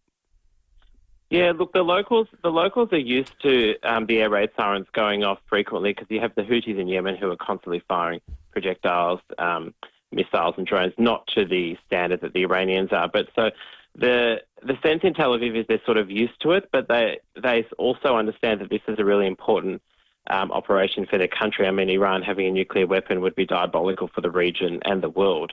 So they do understand that this is something that has to be done. Us as sort of foreigners there, every time we hear the alarms, we sort of scream and run to the shelters, whereas the Israelis are a little bit more relaxed. So they're used to it and they understand that this is an operation that is in their national interest and frankly in the world's interest. So they're very, very broadly supportive of it. James Radford, good to hear you back safe and sound, mate. We appreciate you coming on the show. Thank you for that. Thanks so much. Just an extraordinary experience. Yeah, given the choice between there and Fiji, I know where I'm going. Just to round out our conversation regarding refusing a breath test, it is an offence to refuse a breath test. It results in automatic licence disqualification. There's a financial sanction as well and demerit points. There is no good reason to refuse a breath test according to the law, but we'll ask the Commissioner about that later. Some texters said that you're automatically charged with high-range drink driving. I think as a result. It's the equivalent of. Yeah. You lose your licence on the spot. We'll check that with the Commish. Hurry, end soon. Last chance. Don't miss out. Virgin Australia knows there are enough brands shouting at you this end of financial year. So just quietly, if you fly in, fly out for business, join Virgin Australia Business Flyer and enjoy exclusive discounts on fares all year. Earn points for your business on your running expenses with over 40 partners and offers, which is quite wonderful. Join for free at virginaustralia.com/businessflyer. Fair Advantage, eligibility, membership and velocity T's and C's apply. The BMW Expo sales event is ending soon. Don't miss your chance to enjoy savings equal to the GST on new BMW vehicles. Visit your participating BMW dealer today. bmw.com.au. Up-to-the-minute news for South Australia. This is 5AA News, always Adelaide. Partly cloudy and 16 with the 7 o'clock news. Good morning, I'm Jade Robran. Hydrotherapy at Physio Extra Marion, including underwater treadmill, latest rehab facilities and highly trained physios. PhysioExtra.com. A 58-year-old man has been arrested after allegedly doing a burnout in front of police at Oaklands Park. Just after 8:30 last night, officers spotted a Jaguar speeding along Oaklands Road doing over 100 k's in a 60 zone. Senior Constable Rebecca Stokes says he refused a breath test, attempted to kick an officer and will now face a long list of charges. So he's been charged with a string of traffic offences, including speed dangerous, failed to comply with direction, drink driving, refused breath test, disqualified driving, failed to truly answer, misuse of a motor vehicle, as well as the aggravated assault of prescribed emergency worker. Hospital support staff across South Australia are walking off the job today, demanding fair pay and warning that chronic understaffing is adding to the state's ambulance ramping crisis. Workers at Glenside, the Royal Adelaide, the Queen Elizabeth hospitals will strike for 30 minutes across 2 days, pushing for a 20% pay rise to bring them in line with interstate counterparts. The numbers have been crunched after the 2025 Live Golf event. It was worth just over $80 million to the SA economy. That's up 40% on the previous year. Meantime, plans are ramping up for the North Adelaide Golf Course redevelopment, which will be the home to the event down the track. Premier Peter Malinauskas says legislation to deliver the transformation introduced to State Parliament, and it covers a range of areas. Within the legislation, there is a legislative requirement that for every tree that is removed, there are 3 that replace them, which actually needs to happen in any way, in any event, to ensure that this is a high-quality public golf course. But the local council says they've been blindsided by the legislation. Spending habits across the country continue to shift along generational lines. KPMG data shows young people are more likely to pull back on recreational costs to pay rents, mortgages and cars. Urban economist Terry Rawsley says while more is being spent on the cars, operating costs are down. Electric vehicles might be having a bit of a role there, so people are investing in those energy-efficient electric vehicles, which cost a little bit more, and then they're catching it back on spending less on fuel and other operating costs. Indonesian police have confirmed 2 men, including an Australian, have been arrested over a shooting in Bali. A Melbourne man was killed in an attack on a luxury villa and another was injured. Officers say 1 man was arrested in Jakarta, another was caught making his way to the capital. One of the greatest classical pianists of recent decades, Alfred Brendel, has died in London aged 94. He had a 60-year performing career but found fame in middle age when he moved to Britain from what is now the Czech Republic. The BBC's David Silito reports. When Alfred Brendel recorded all 11 hours of Beethoven's sonatas, it was a musical landmark. He then repeated it twice more. Born in what is now the Czech Republic, he was aged 14, a conscript digging trenches. At 16, his piano teacher said there was no more they could teach him, and pretty much on his own turned himself into one of the greatest pianists of the last 80 years. When he moved to Britain, he attracted the attention of record labels and became one of the country's best-known pianists. Now turning to 5AA Sport. Get up to 2K loyalty bonus when you trade in during Agostino Mitsubishi's end of financial year sale. Here's Tom Wren. Thank you, Jade. Adelaide coach Matthew Nicks believes it's time to change the rule to last touch out of bounds is an automatic free kick. Nicks admitted on Nine's Footy Classified he's struggling to understand the current interpretation and believes changing it would help eliminate confusion. I'd go with the SNFL, the way they run at the moment, which is last possession out of bounds, no matter where. I think they play at both ends as well, so inside 50s. If you handball the ball or you kick the ball over the line and you're the last one, then it's free kick to the opposition. Meantime, mixed news at Alberton with Jason Horne-Francis set to play against Sydney despite nursing a sore shoulder. But Ollie Wines is set to miss with a knee injury, while Aaliyah is considered a 50-50 chance to play as he also nurses a sore knee. Well, Tottenham's chairman has opened up as to the reason why Australian Ange Postecoglou was sacked by the North London club despite winning a European trophy. Daniel Levy says they were just not satisfied. We've won a European trophy. It's not enough. It's what we haven't done that is more important. You need to win the league. We want to win the Premier League. We want to win the Champions League. But, we want to win. That audio there, thanks to Sky Sports. Australian jockey Mark Zahra has had a fabulous win at Royal Ascot overnight, guiding Docklands to victory in the Group 1 Queen Anne Stakes. Not a good night for Aussie Alex de Minaur, upset by Czech Yuri Lehečka in straight sets at the Queen's Club Championships. And the Oklahoma City Thunder have taken a 3-2 series lead in the NBA Finals against the Indiana Pacers. That's after a 120 to 109 point win in Game 5. And that's the 5AA Sport. Thank you, Tom. Now checking 5AA traffic. Help the Jodie Lee Foundation fight bowel cancer. Round up your purchases in June at Star Discount Chemist. At Edwardstown, a crash, Dawes Road near South Road. Teachery Gully Road's closed due to a burst water main. North East Road at Haynes Road got detours in place. Breakdown at Wingfield, the north-south motorway near the Wingfield ramp. And a burst water main at Hahndorf today, Mount Barker Road near River Road. Canberra's Bullies, Red Angle Farm and Moseley Street at Glenelg. You wouldn't operate a chainsaw blindfolded, so why dig without searching before you dig first? If you don't, you're digging blind. Search before you dig online every time.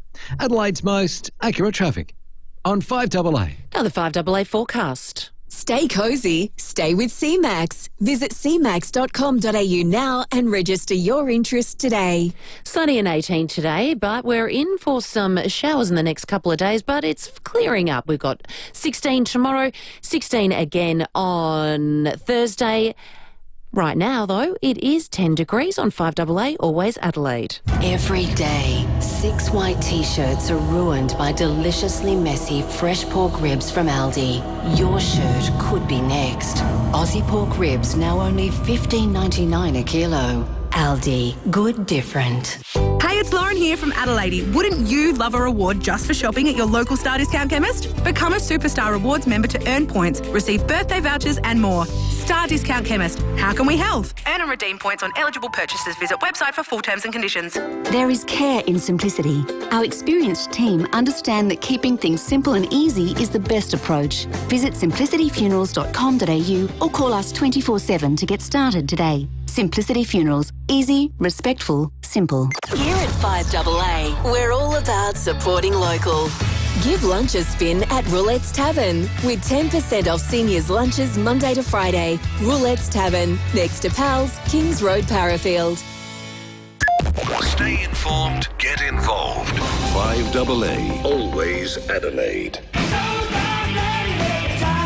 Hyundai End of Financial Year sale is on now. Jump into the Tucson from $39,990 drive away at your participating Hyundai dealer. David Penberthy and Will Goodings, 5AA Breakfast. 8 minutes after 7. Good morning to you if you're joining us for the very first time on this Wednesday, the 18th of June.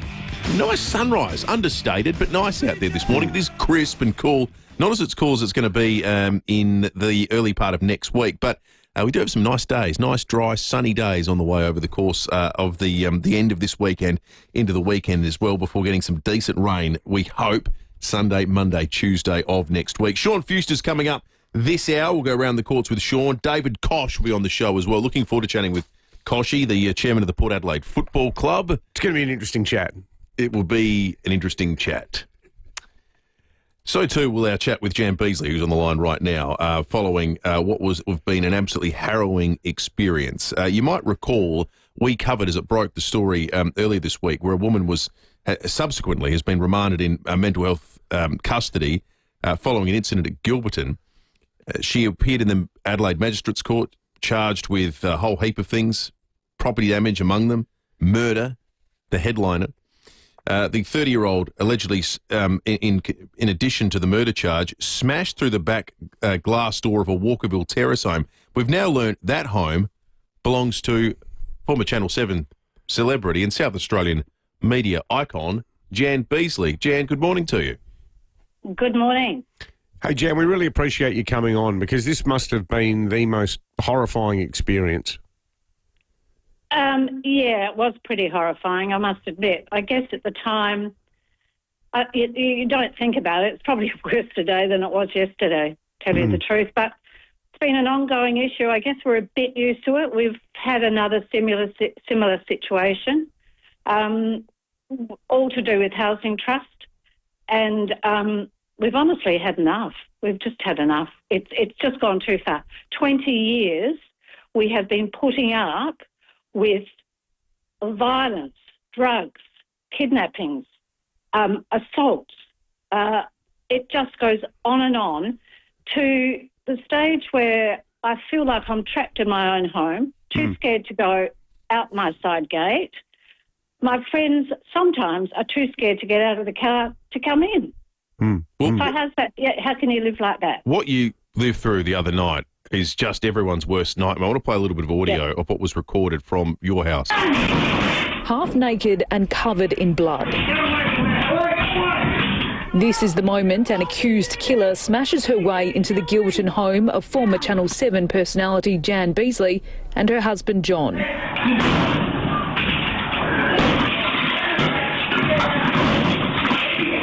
Got that vision on the live stream. It makes the hairs on the back of your neck stand up. That's just terrifying. Jan, what were you guys doing at the time?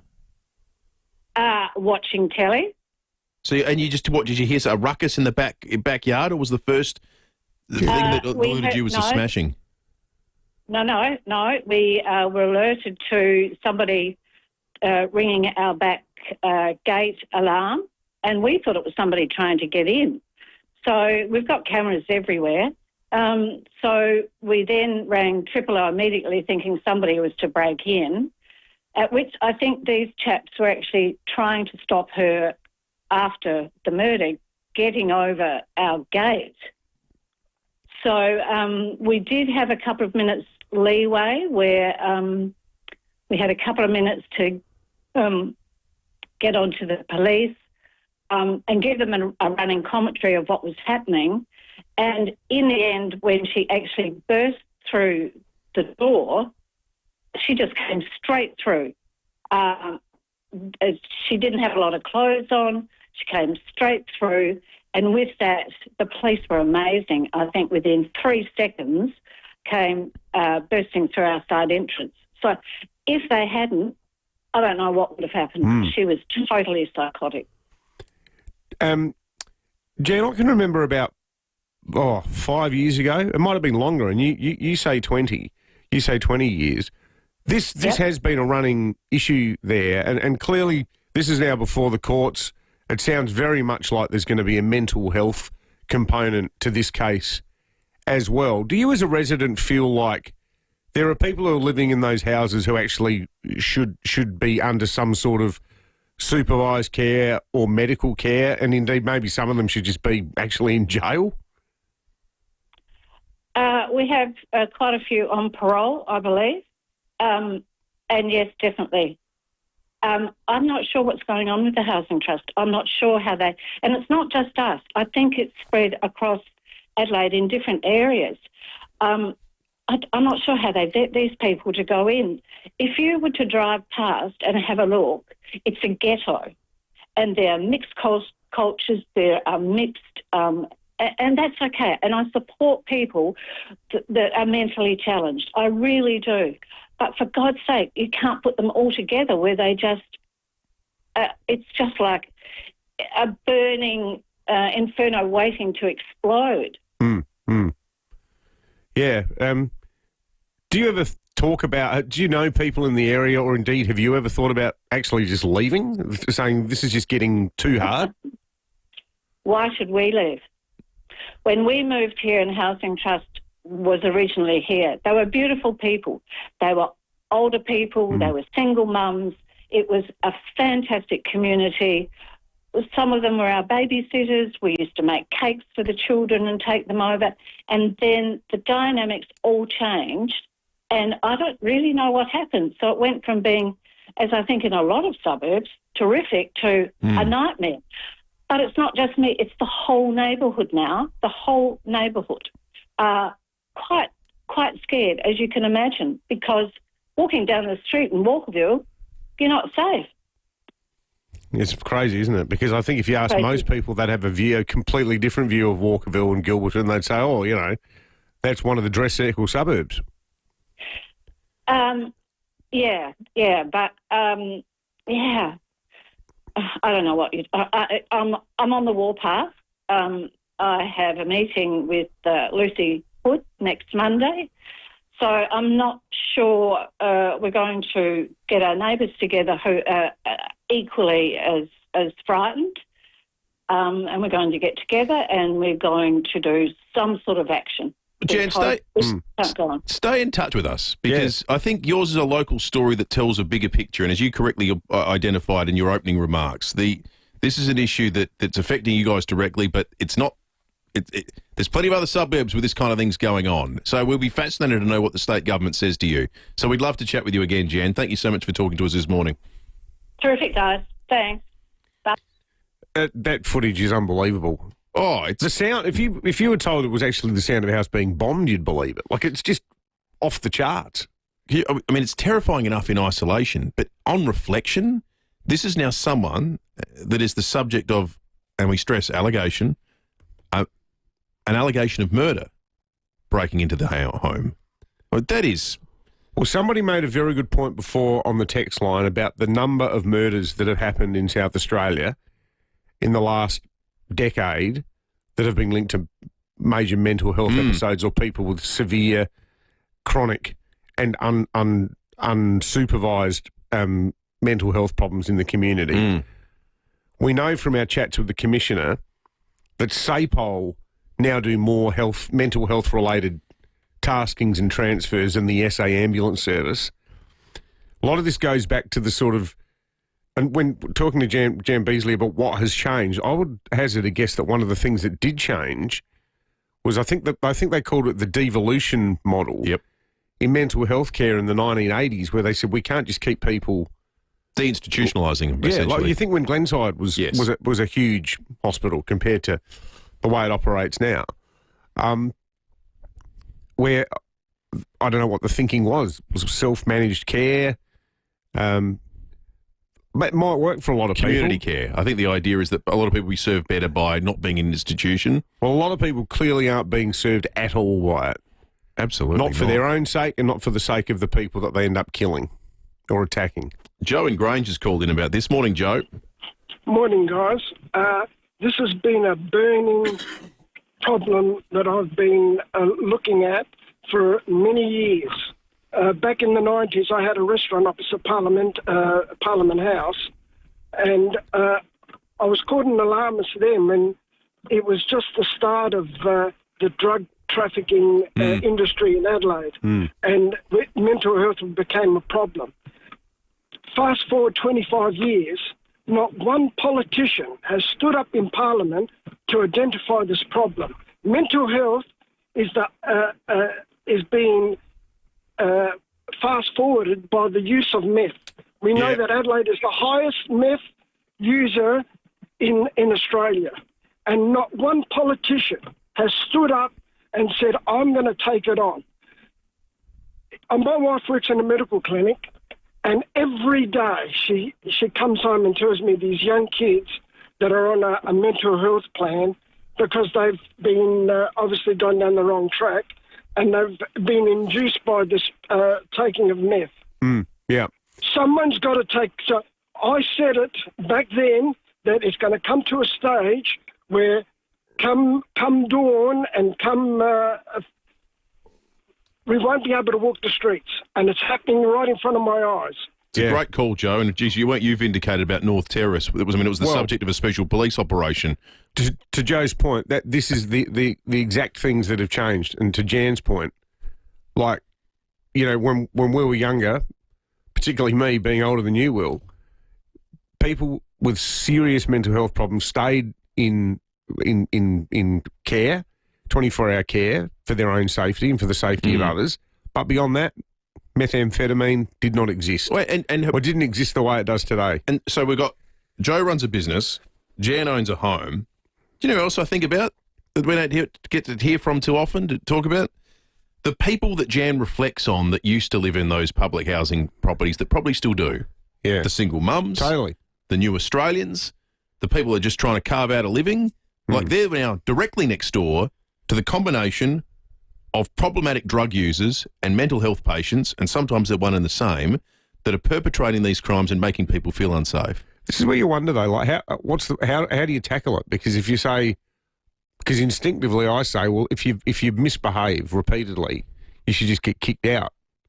Because there's plenty of law-abiding, decent people waiting to come on. In fact, I feel sorry for, talking about some people go, a lot of it's migration. I actually reckon most of the people that arrive here from Africa and that would go, crikey, I thought we were coming to a safe country. Without a doubt. We're surrounded by lunatics who take this thing called meth. I wonder if meth has changed the calculus. Take me back to Somalia. Well, I can imagine someone in the 80s doing a report saying what is best for people who need acute care or need mental health care. Is the institution model best serving them? And they might have punched in, done the cost-benefit analysis and worked out high-risk cases versus how will people recover when they're out in the community and so forth. And they came out with a formula that said devolution is the answer. I wonder if you plug the variable of the availability of meth in Adelaide and South Australia into that same calculation, does it change what the outcome is? Does it suddenly not represent the value proposition that it did in the 80s, in the 2020s, because of the availability of this horrific drug? I think it has to. This is a policy that was based on a time before we had this. So what should the policy be now that we know it's a problem and a complicating factor? I think that the thing is, what's changed is that the role of the Housing Trust and the people that it serves has changed from Playford's vision. And when you hear people like the great Hugh Stretton talking about the role that it played for working class people. I mean, my grandma lived her entire life in public housing on Henry Street in Morphettville, and was just the most house-proud woman you could ever find, and used to repeatedly win the Housing Trust Residents Gardening Competition for taking pride in a house that didn't even belong to her. And there were so many people in Morphettville that were like that, and there were so many people where I grew up in Mitchell Park who were house-proud but poor. And it was because the people who now need acute care, or should be within the purview of a more responsibility-driven and indeed tougher criminal justice system. It's like the Housing Trust has become emergency housing for people who really aren't equipped to operate in civil society. That's certainly the feeling coming through the text line. We'll get to some of your feedback on that story in a moment, because there is a lot of feeling on it. 044808 1395 or 8223 0000 for your thoughts. We're going to take a quick break. When we come back, we're going to get the City Council's view on the fact they've been sidelined entirely by the Malinauskers government when it comes to the redevelopment of the North Adelaide Golf Course for Live Golf. That's next. Visit Jarvis Toyota's new home in Brighton Road. It's at Summerton Park for savings across the Toyota certified pre-owned range. Thanks, Will. Small bingo to look out for this morning at Edwardstown, Dawes Road near South Road, but not causing too many delays at the moment, so that's good. A breakdown at Wingfield, the north-south motorway near the Wingfield ramp. Same there too, no great delays. And Tea Tree Gully got a road closed due to a burst water main. North-east road at Haynes Road got detours in place too. Early morning cameras, Findon Road, Findon, and Crittenden Road at Findon as well. When the lucky country isn't so lucky, lucky you with Amy. Before buying insurance issued by Amy, read the PDS and TND at amy.com.au. Adelaide's most accurate traffic on 5AA. 5AA Mornings with Graham Goodings. The proposed $30 billion takeover of Santos. No doubt it's very appealing to shareholders, but it poses serious long-term risks to Australia's national interests. Handing such an asset as Santos to a foreign-owned, non-OECD state-owned enterprise raises alarm bells. Graham Goodings. Once control is offshore, decisions may no longer serve Australia's needs first. Weekday mornings from 9 on 5AA. Always Adelaide. Personal data. Pulverised. When you recycle old phones with Mobile Muster, nothing is left behind. Phones are sorted, dismantled, then crushed and shredded and smelted. Memory boards destroyed. Privacy secured. Data is truly irrecoverable. Safely recycle your old phones with Mobile Muster. Visit mobilemuster.com.au for more information. It all started in the back shed. Maybe it started early. Or late. Either way, the Olympic Industry sale means there's no need to wait. With big savings on our entire range of SA-engineered sheds, garages, carports and verandas, you can afford to start something big, tough, or tasty in your own backyard. Start something with the Olympic Industry sale. On now. Some things are worth waiting for, like tickets to your favourite concert. waiting for a nice bottle of red to breathe, or waiting for the kids to finally unpack the dishwasher. But waiting to get your air conditioner serviced just before summer or winter really hits? It's just not worth the pain. Get in touch with Morford Air now for servicing or a new system. Put it at the top of your to-do list. When it's too hot or cold to bear, reach for the Morford Air. morfordair.com.au. Morford Air. Join the great cover-up and get a Woolco Guardian pool cover. Made right here in SA, a Woolco Guardian pool cover will preserve your chemicals, keep your water clean, and you won't need to run your pump. Put your pool to bed for winter. Visit woolco.com.au. Hi, Pretty here for Mawson Lakes Mazda. With all the end of financial year deals we've got going, you really should be here too. All makes, models and colours are being cleared, no exceptions. And there's a huge range of low-K demos, all ready for immediate delivery. Plus, you'll get free on-roads, free stamp duty, free 12-month rego and $500 worth of accessories. No gimmicks, just great deals. Mawson Lakes Mazda, Salisbury Highway, T's and C's apply. Simplicity Funerals make funeral planning the way it should be. Simple. With our easy and straightforward packages, it has never been simpler to organise a respectful funeral. Visit simplicityfunerals.com.au or call us 24/7 to get started today. Rosanna Mangiarelli here from 7 News. Join me and Will Goodings for Adelaide's leading news hour, 7 News, tonight at 6 o'clock. Hyundai end of financial year sale is on now. Jump into the Tucson from $39,990 drive away at your participating Hyundai dealer. David Penberthy and Will Goodings. 5AA Breakfast. 27 after 7. I think you'd openly wondered, David, at various times on air over the course of the last few months about what role, if any, the Adelaide City Council would play in the redevelopment of the North Adelaide Golf Course ahead of the move from Grange to North Adelaide for Live Golf. Well, the answer we got mid-afternoon yesterday was none at all. Special legislation was passed. Phil Martin is the Deputy Lord Mayor, because the Lord Mayor's away at the moment, and joins us now on 5AA Breakfast. Phil Martin, good morning to you. Yes, good morning. And I'm standing at the western stand of the Adelaide Oval looking over the golf course, and it looks sensational at this hour of the morning. Well, you must be sort of feeling like you've got to say goodbye to control over it with a heavy heart, Mr. Martin, because every single councillor, I think bar one, has come out and said that this is outrageous, that the council's been sidelined. Well, look, I think there's a great disappointment in the council, because we have been negotiating in good faith with the government. We said to them at the very outset, this plan of yours to Live Golf sounds great. We support it. We want to support you in every way possible. We have met with them every week for the past 4 months. Our senior executive has sat down with Department and Premier and Cabinet. Our Lord Mayor has spoken and met with the Premier frequently to discuss this. In fact, last Wednesday, they stood shoulder to shoulder at the golf course, addressing staff, assuring them their jobs would be fine. And then the Lord Mayor left the country on Thursday night, and the government really began the planning to snatch the golf course. Do you think that they deliberately timed it to do this with Jane Lomax-Smith out of the country, Deputy Lord Mayor? I think it's a very unfortunate coincidence, isn't it? Mm-hmm. Do you have broader concerns too about the implications as to what this could mean for future management of area that is designated as parkland? Well, I certainly do. What's been announced represents around 15 to 20% of the parkland. So 15 to 20% of the parkland was legislated out of council care and control yesterday, or it will be today when the bill finally gets through.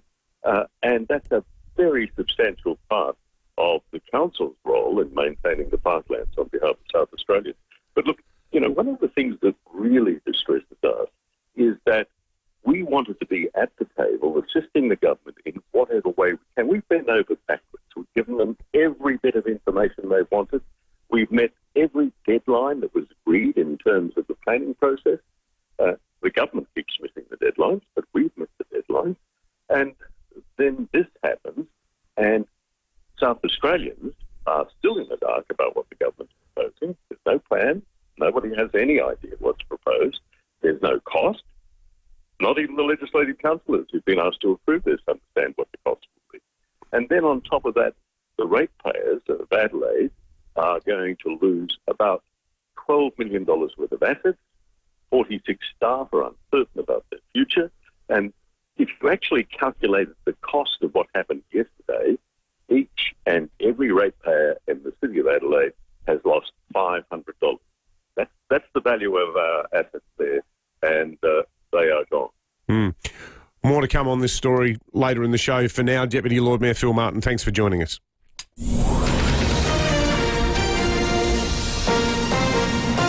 This is 5AA News, always Adelaide. Partly cloudy and 16 with the 7:30 news. Good morning, I'm Jade Robrin. Keep in shape with physio-instructed clinical Pilates and gym classes at 6 locations. physioextra.com. Former Channel 7 personality Jan Beasley has spoken about the terrifying home invasion at Gilberton. Her home was broken into by a half-naked, bloodied woman who allegedly just stabbed a man to death in his housing trust unit on Walkerville Terrace. Police were quickly on the scene, arresting the 30-year-old woman who remains sedated in hospital.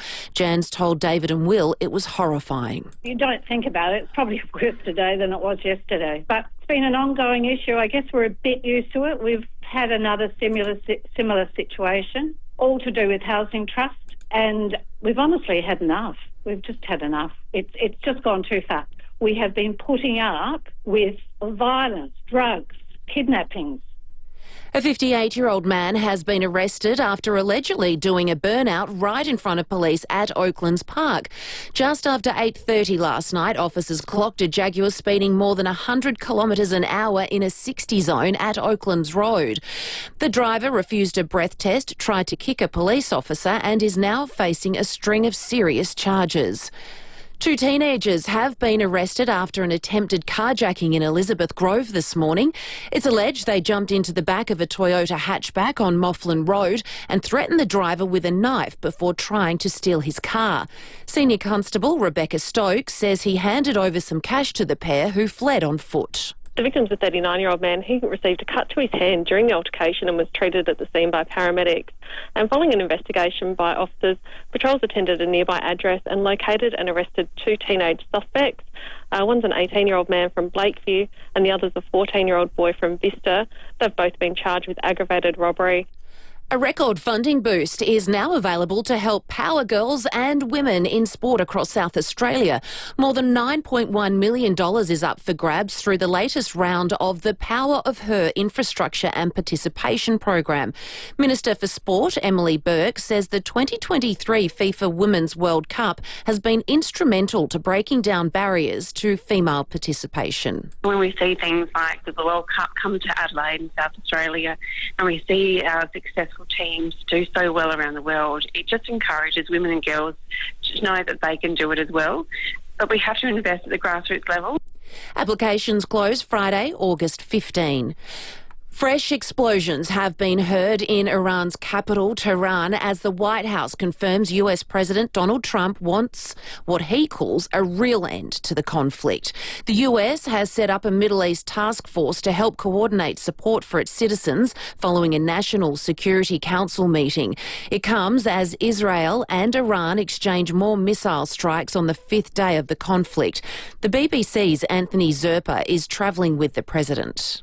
He said that he's not in the mood to negotiate. It's almost like he wants to accept the terms of Iran's surrender and have a deal at the end. But it doesn't look like, at least from the mood he had there, that he was a president grappling with whether to put American soldiers in harm's way. There is a feeling that he's still open to some sort of discussions with Iran. He still seems to want to have some sort of a resolution, and he feels that America can play a part in that.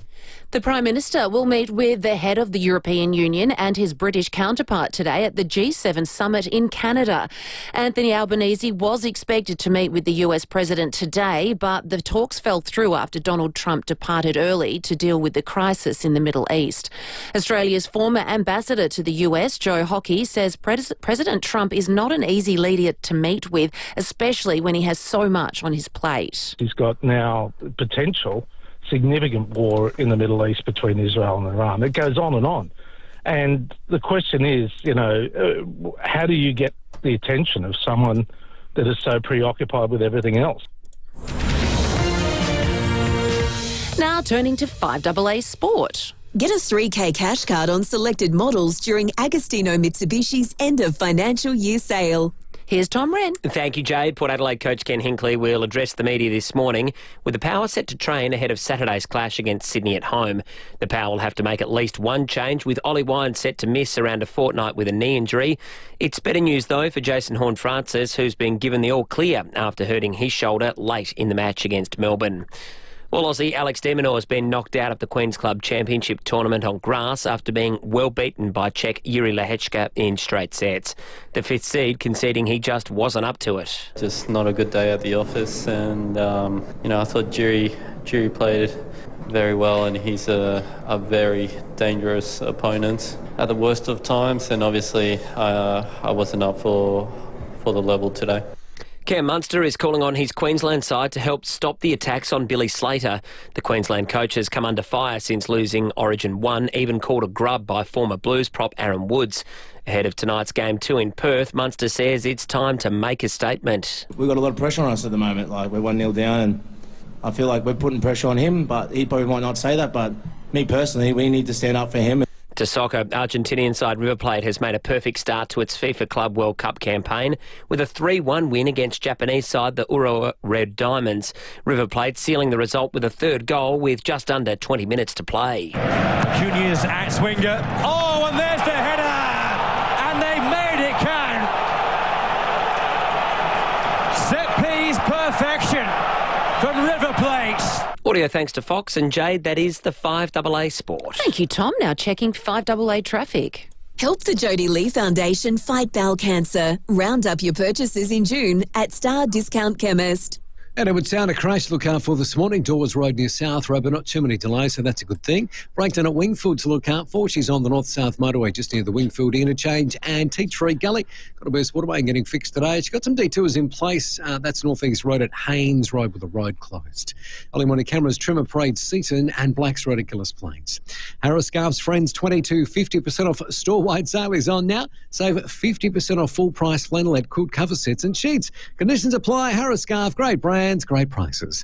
Adelaide's most accurate traffic on 5AA. Now the 5AA forecast. Stay cosy. Stay with CMAX. Visit cmax.com.au now and register your interest today. Partly cloudy today and 16, warming up tomorrow, cloudy and 19, and a sunny day on Friday, 19 degrees. Right now it is 10 degrees on 5AA, always Adelaide. Steinborner Automotive in Gawler, Barossa and Clare has always been well worth a trip, especially with their end of financial year sale on over 500 new, used and demo cars, including a great range of new and demo Ford Rangers at heavily reduced prices. Plus, they're offering an additional $1,500 trade-in bonus on all trade-ins. Head to Steinborner Ford in Clare or view the whole range at steinborner.com.au. Steinborner Automotive. It's well worth a trip. Doing day-to-day things online has made our lives easier. Paying bills, shopping, banking. It all makes perfect sense to do online. But what doesn't make sense is doing your will online. It's fraught with potential problems and can leave a mess behind. From the simplest to the most complex wills and estate plans, Donlan Lawyers can answer your questions and help carry out your final wishes properly. For wills and estate planning, visit donlanlawyers.com, Hindmarsh Square, Adelaide, and Ocean Street, Victor Harbour. If you love your home but you've never been in love with your kitchen, well, the answer is not far away. Nope, it's just 15 minutes up the freeway, because that's where you'll find Balhanna Kitchens by Design. It boasts the largest kitchen design showroom in the Adelaide Hills. Plus, it's a family business. They're great people, 35 years of experience, and they care about taking care of you. And their expertise goes further than kitchens. They can create laundries, linen cupboards, robes and vanities, plus all cabinet installations are backed by a 10-year warranty. Balhanna Kitchens by Design. It's not too far to go to make your dream kitchen a reality. See more at the website balhannakitchens.com.au. Your old hot water system can drive as much as 40% of your energy bill. Fortunately, you can upgrade to something that's 70% cheaper to run thanks to Right Price. They're the leaders in heat pumps and installation.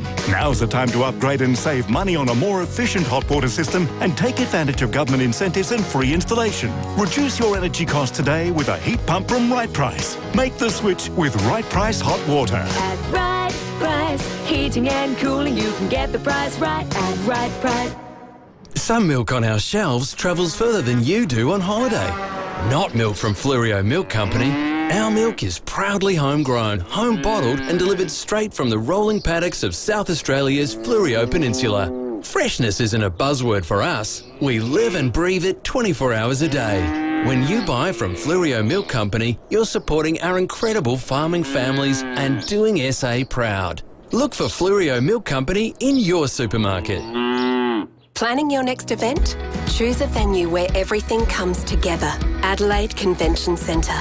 It's where your vision and our expertise come together, where creative cuisine meets extraordinary productions and excitement and innovation combine in a space that is truly world-class. From corporate gatherings to grand celebrations, we make every occasion unforgettable. Bring your event to life in a venue where it all comes together. Search Adelaide Convention Centre and start planning your next event today. Hyundai End of Financial Year sale is on now. Jump into the Tucson from $39,990 drive away at your participating Hyundai dealer. David Penberthy and Will Goodings, 5AA Breakfast.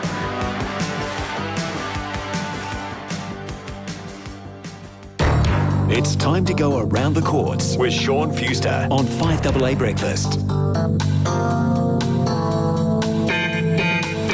90 minutes to 8 Wednesday morning. It's time to go around the court. Sean Fuster joins us from The Advertiser, chief court reporter, and can actually shed a bit of light on this Gilberton story that we've spent much of the last half hour discussing.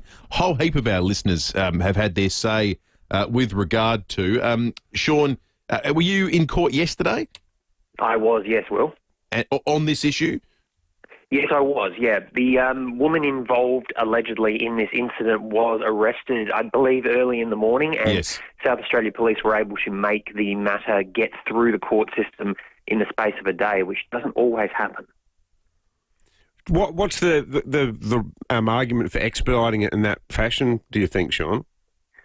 Look, I'd be speculating, but I think it's pretty clear that given there are allegations here that the woman involved has some significant mental health issues and needed to be detained under a mental health order, that's what sort of pushed it through. Because when the case was called on, the woman didn't appear in person.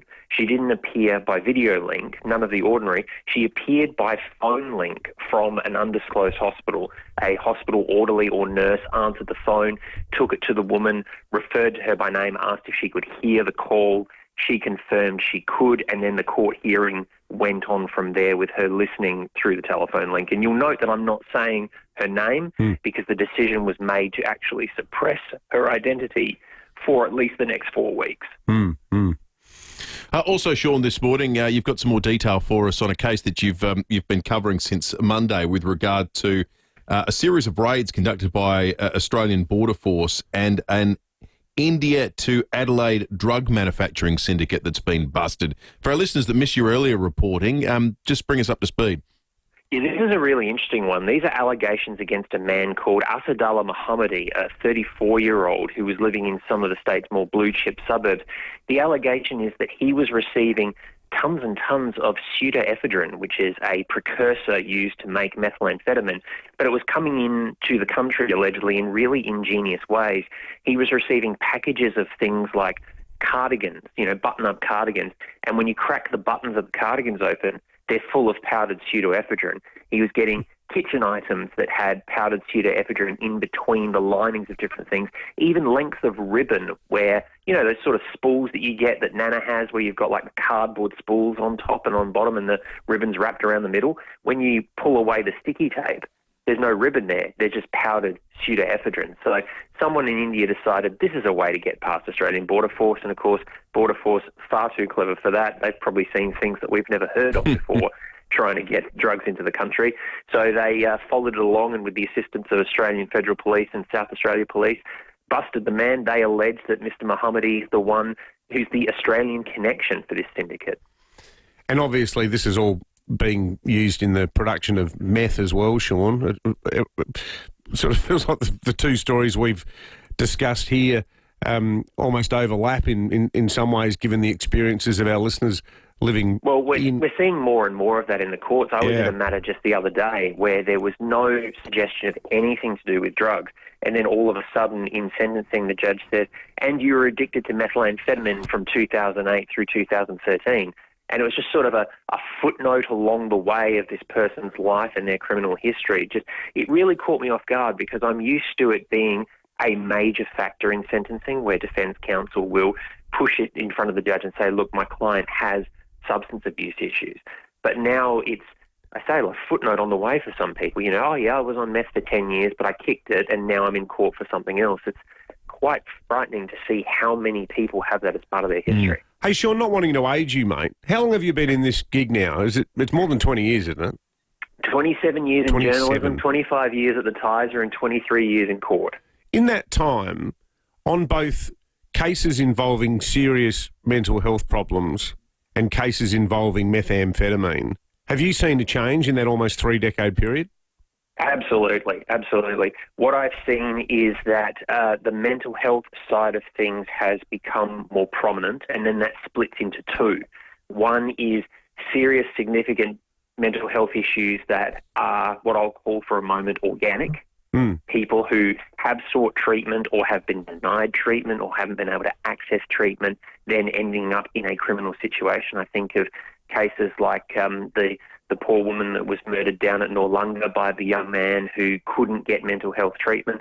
I think of Cy Walsh. I think of Harrison Kitt. And then you have other cases where someone has become psychotic as a result of drug use, and then that psychosis has remained with them. So organic probably isn't the right word, but it's tickling my memory as something that a mental health expert said once in court. I am seeing more anecdotally of the drugs triggered a mental health issue than I am the continuous pre-existing mental health issue. And I guess there's a third one, which is even sadder, which is someone who has that organic mental health issue, that long-term problem. Because they can't access help, they will turn to illicit drugs to self-medicate. Yeah, for sure. Used to be you saw them turning to alcohol to self-medicate. But as the Tiser said a few years ago, meth is cheaper than booze now. Yeah. It's easier to get and cheaper, and so people are turning to it. Yeah, absolutely. Good on you, Sean. Great analysis as always, mate. Thank you. Chief Court Reporter for the Adelaide Advertiser, Sean Fuster. Host of Just Lawful, of course, as well. You can catch where you get your podcasts from, and on Sundays on 5AA when there isn't that pesky football getting in the way. Speaking of football, David Koch is coming up after the break. We're getting a few texts about this chat. We will address with Kochie all that needs to be addressed. We will. With fear nor favour. That's right. It's what we do here. Exactly. 12 to 8. Let's check traffic. Who's addressing it? There'll be a coin toss. We'll discuss that during the ad break. A coin toss during the ad break. Visit Jarvis Toyota's new home at Brighton Road, Somerton Park for savings across the Toyota certified pre-owned range. Thanks, Will. Teacher Gully, roads closed due to a burst water main. Northeast Road at Haynes Road, got detours in place through there at the moment. Hahndorf, burst water main, Mad Barker Road near River Road, and we're slow for works at Norwood the Parade near Edward Street. Busy Marion Road at the Anzac Highway intersection with the Camera Military Road at West Beach. Make tough jobs more effortless in the GWM Cannon Alpha plug-in hybrid with 3.5-tonne towing, true 4x4 and up to 115 kilometres of pure electric range. Adelaide's most accurate traffic on 5AA. Deliver more with Toyota, the world's #1 forklift brand. Choose from a great range including pallet jacks, walkie stackers and reach forklifts, right up to their leading Toyota counterbalance forklifts. Legendary reliability and safety with cleaner, greener electric options. Toyota can tailor the right forklift solution for you. It's all part of the Toyota Forklift Advantage. For more, visit toyotamaterialhandling.com.au. Get a Toyota forklift. Got something big to budge? Budget with Budget. Little trucks, big trucks. You can do it all in a budget rental truck. Get exactly what you need and at a great price too. So remember, whatever you've got to budget with a budget rental truck. Budget car and truck rental. Call 13 27 27. That's 13 27 27. Budget with a budget renter truck. It's quick and cheap. Well, half your luck when you budget with a budget renter truck.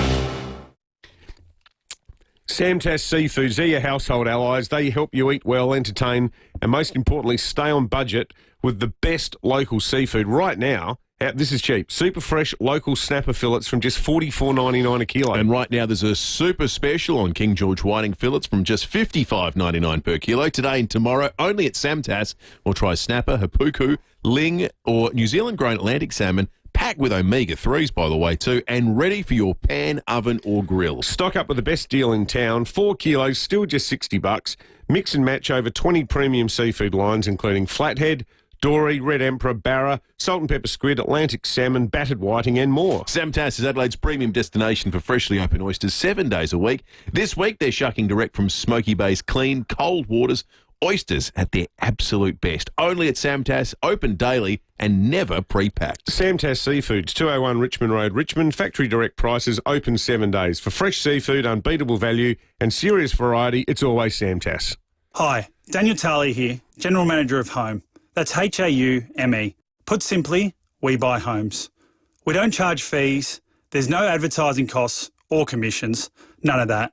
We just make the process of selling your home easy. So if you're looking to downsize and have a home built before the 90s, we'll be able to help you save time, money and the effort it takes to sell. Thinking of downsizing? Visit home.com.au. That's HAUME.com.au.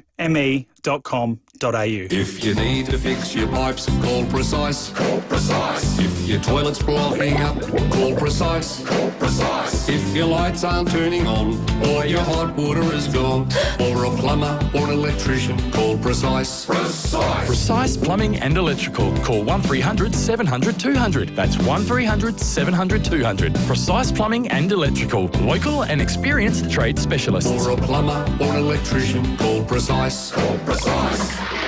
5AA Breakfast is streaming live right now. To watch, simply head to 5AA on Facebook or YouTube.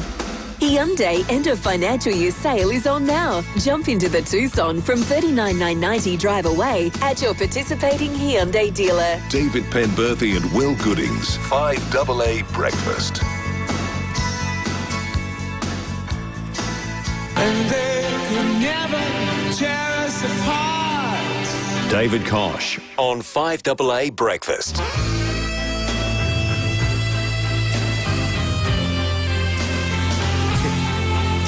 8 minutes to 8. Always love catching up with Koshy on a Wednesday morning. Bear the Market Economic Director and Chairman of the Port Adelaide Football Club. Koshy, good morning to you. Morning, gents. Koshy, this is obviously awkward for us too because he works here and, you know, we're not trying to make life any more difficult for Warren Tredrea, who's obviously our caller and your board member. But is there anything in what emerged in court yesterday that is going to force Port to change its relationship with Koshy, perhaps even preclude him from being a member of its board? You said with Koshy. I'm okay. But thought you'd try to trick. None whatsoever. Look, Warren is a member-elected director of the Port Adelaide Board. He represents our members. They elected him. He's like all directors on a board, he's a volunteer, so he's not a paid member of staff or on the executive team.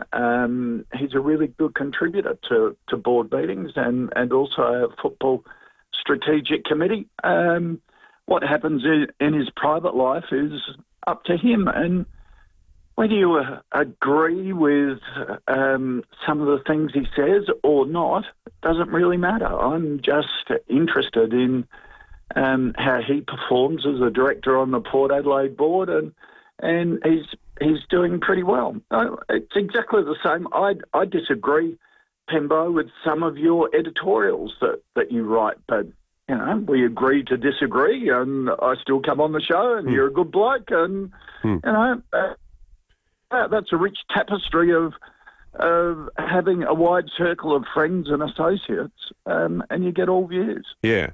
I guess, though, that the role of him as a board member, some of the stuff that we've heard from him and we've seen on his Instagram account and certainly the statement that he made to the court yesterday, he's got some pretty unique views about governance, he's got some pretty unique views about financing, and he's got some pretty unique views about health. And they're three things, particularly health. Like, you know, you got a whole bunch of young guys under your care. You want them to follow mainstream medicine and so forth. Do you ever worry that those unorthodox views he has can drift into those areas? Not at all, because there are really strict parameters in terms of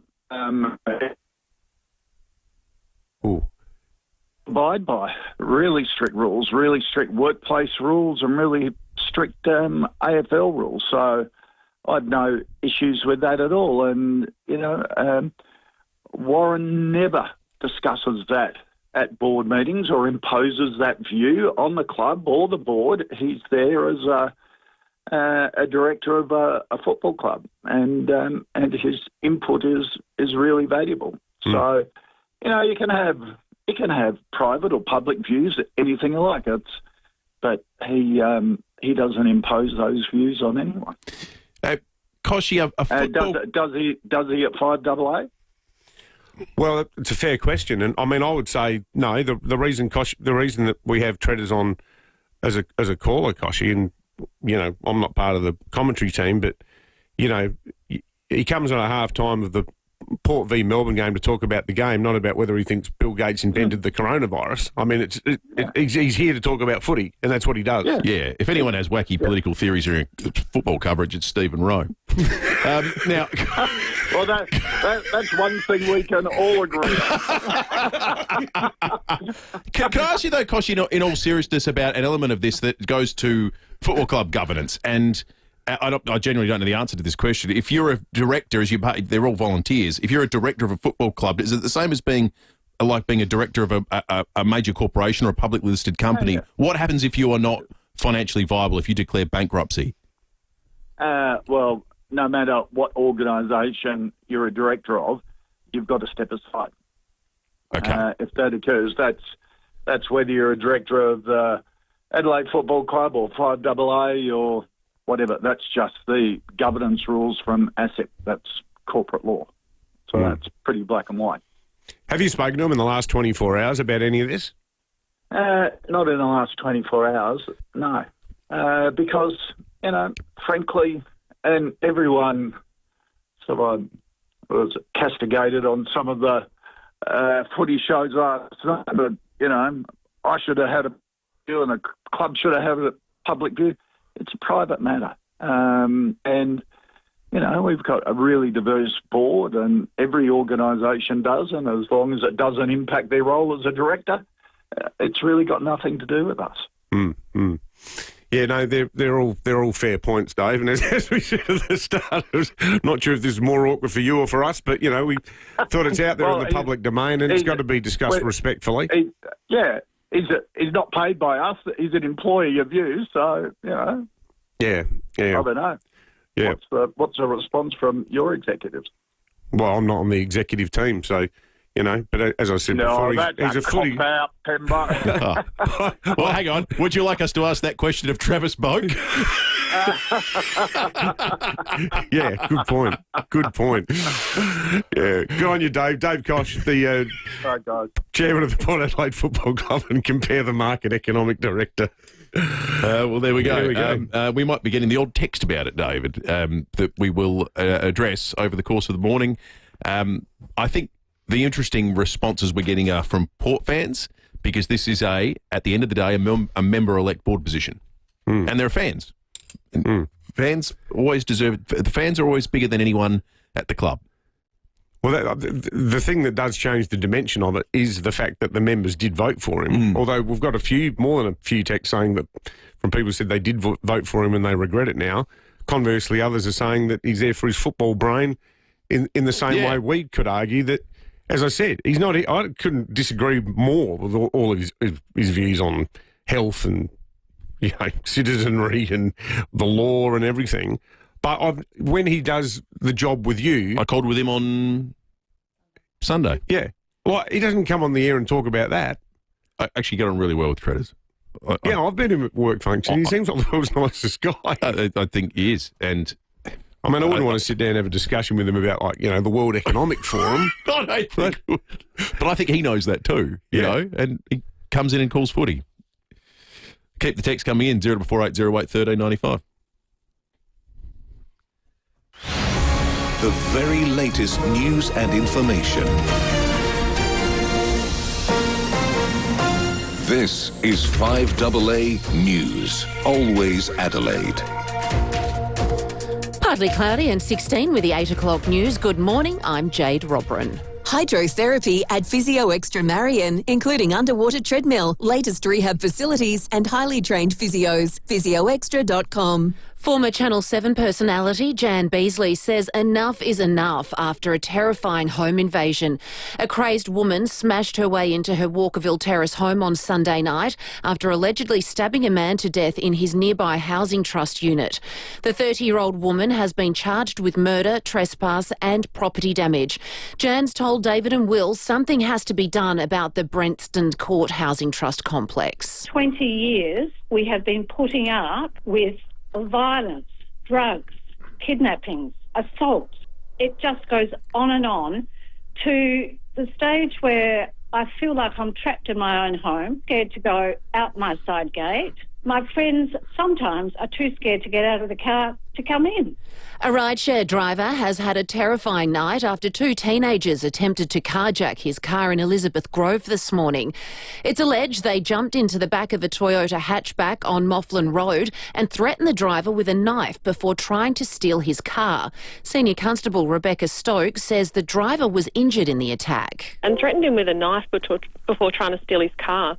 And the victims handed over cash to the pair who's run away. And the victim's a 39-year-old man. He received a cut to his hand during the altercation and was treated at the scene by paramedics. And following an investigation by officers, patrols attended a nearby address and located and arrested two teenage suspects.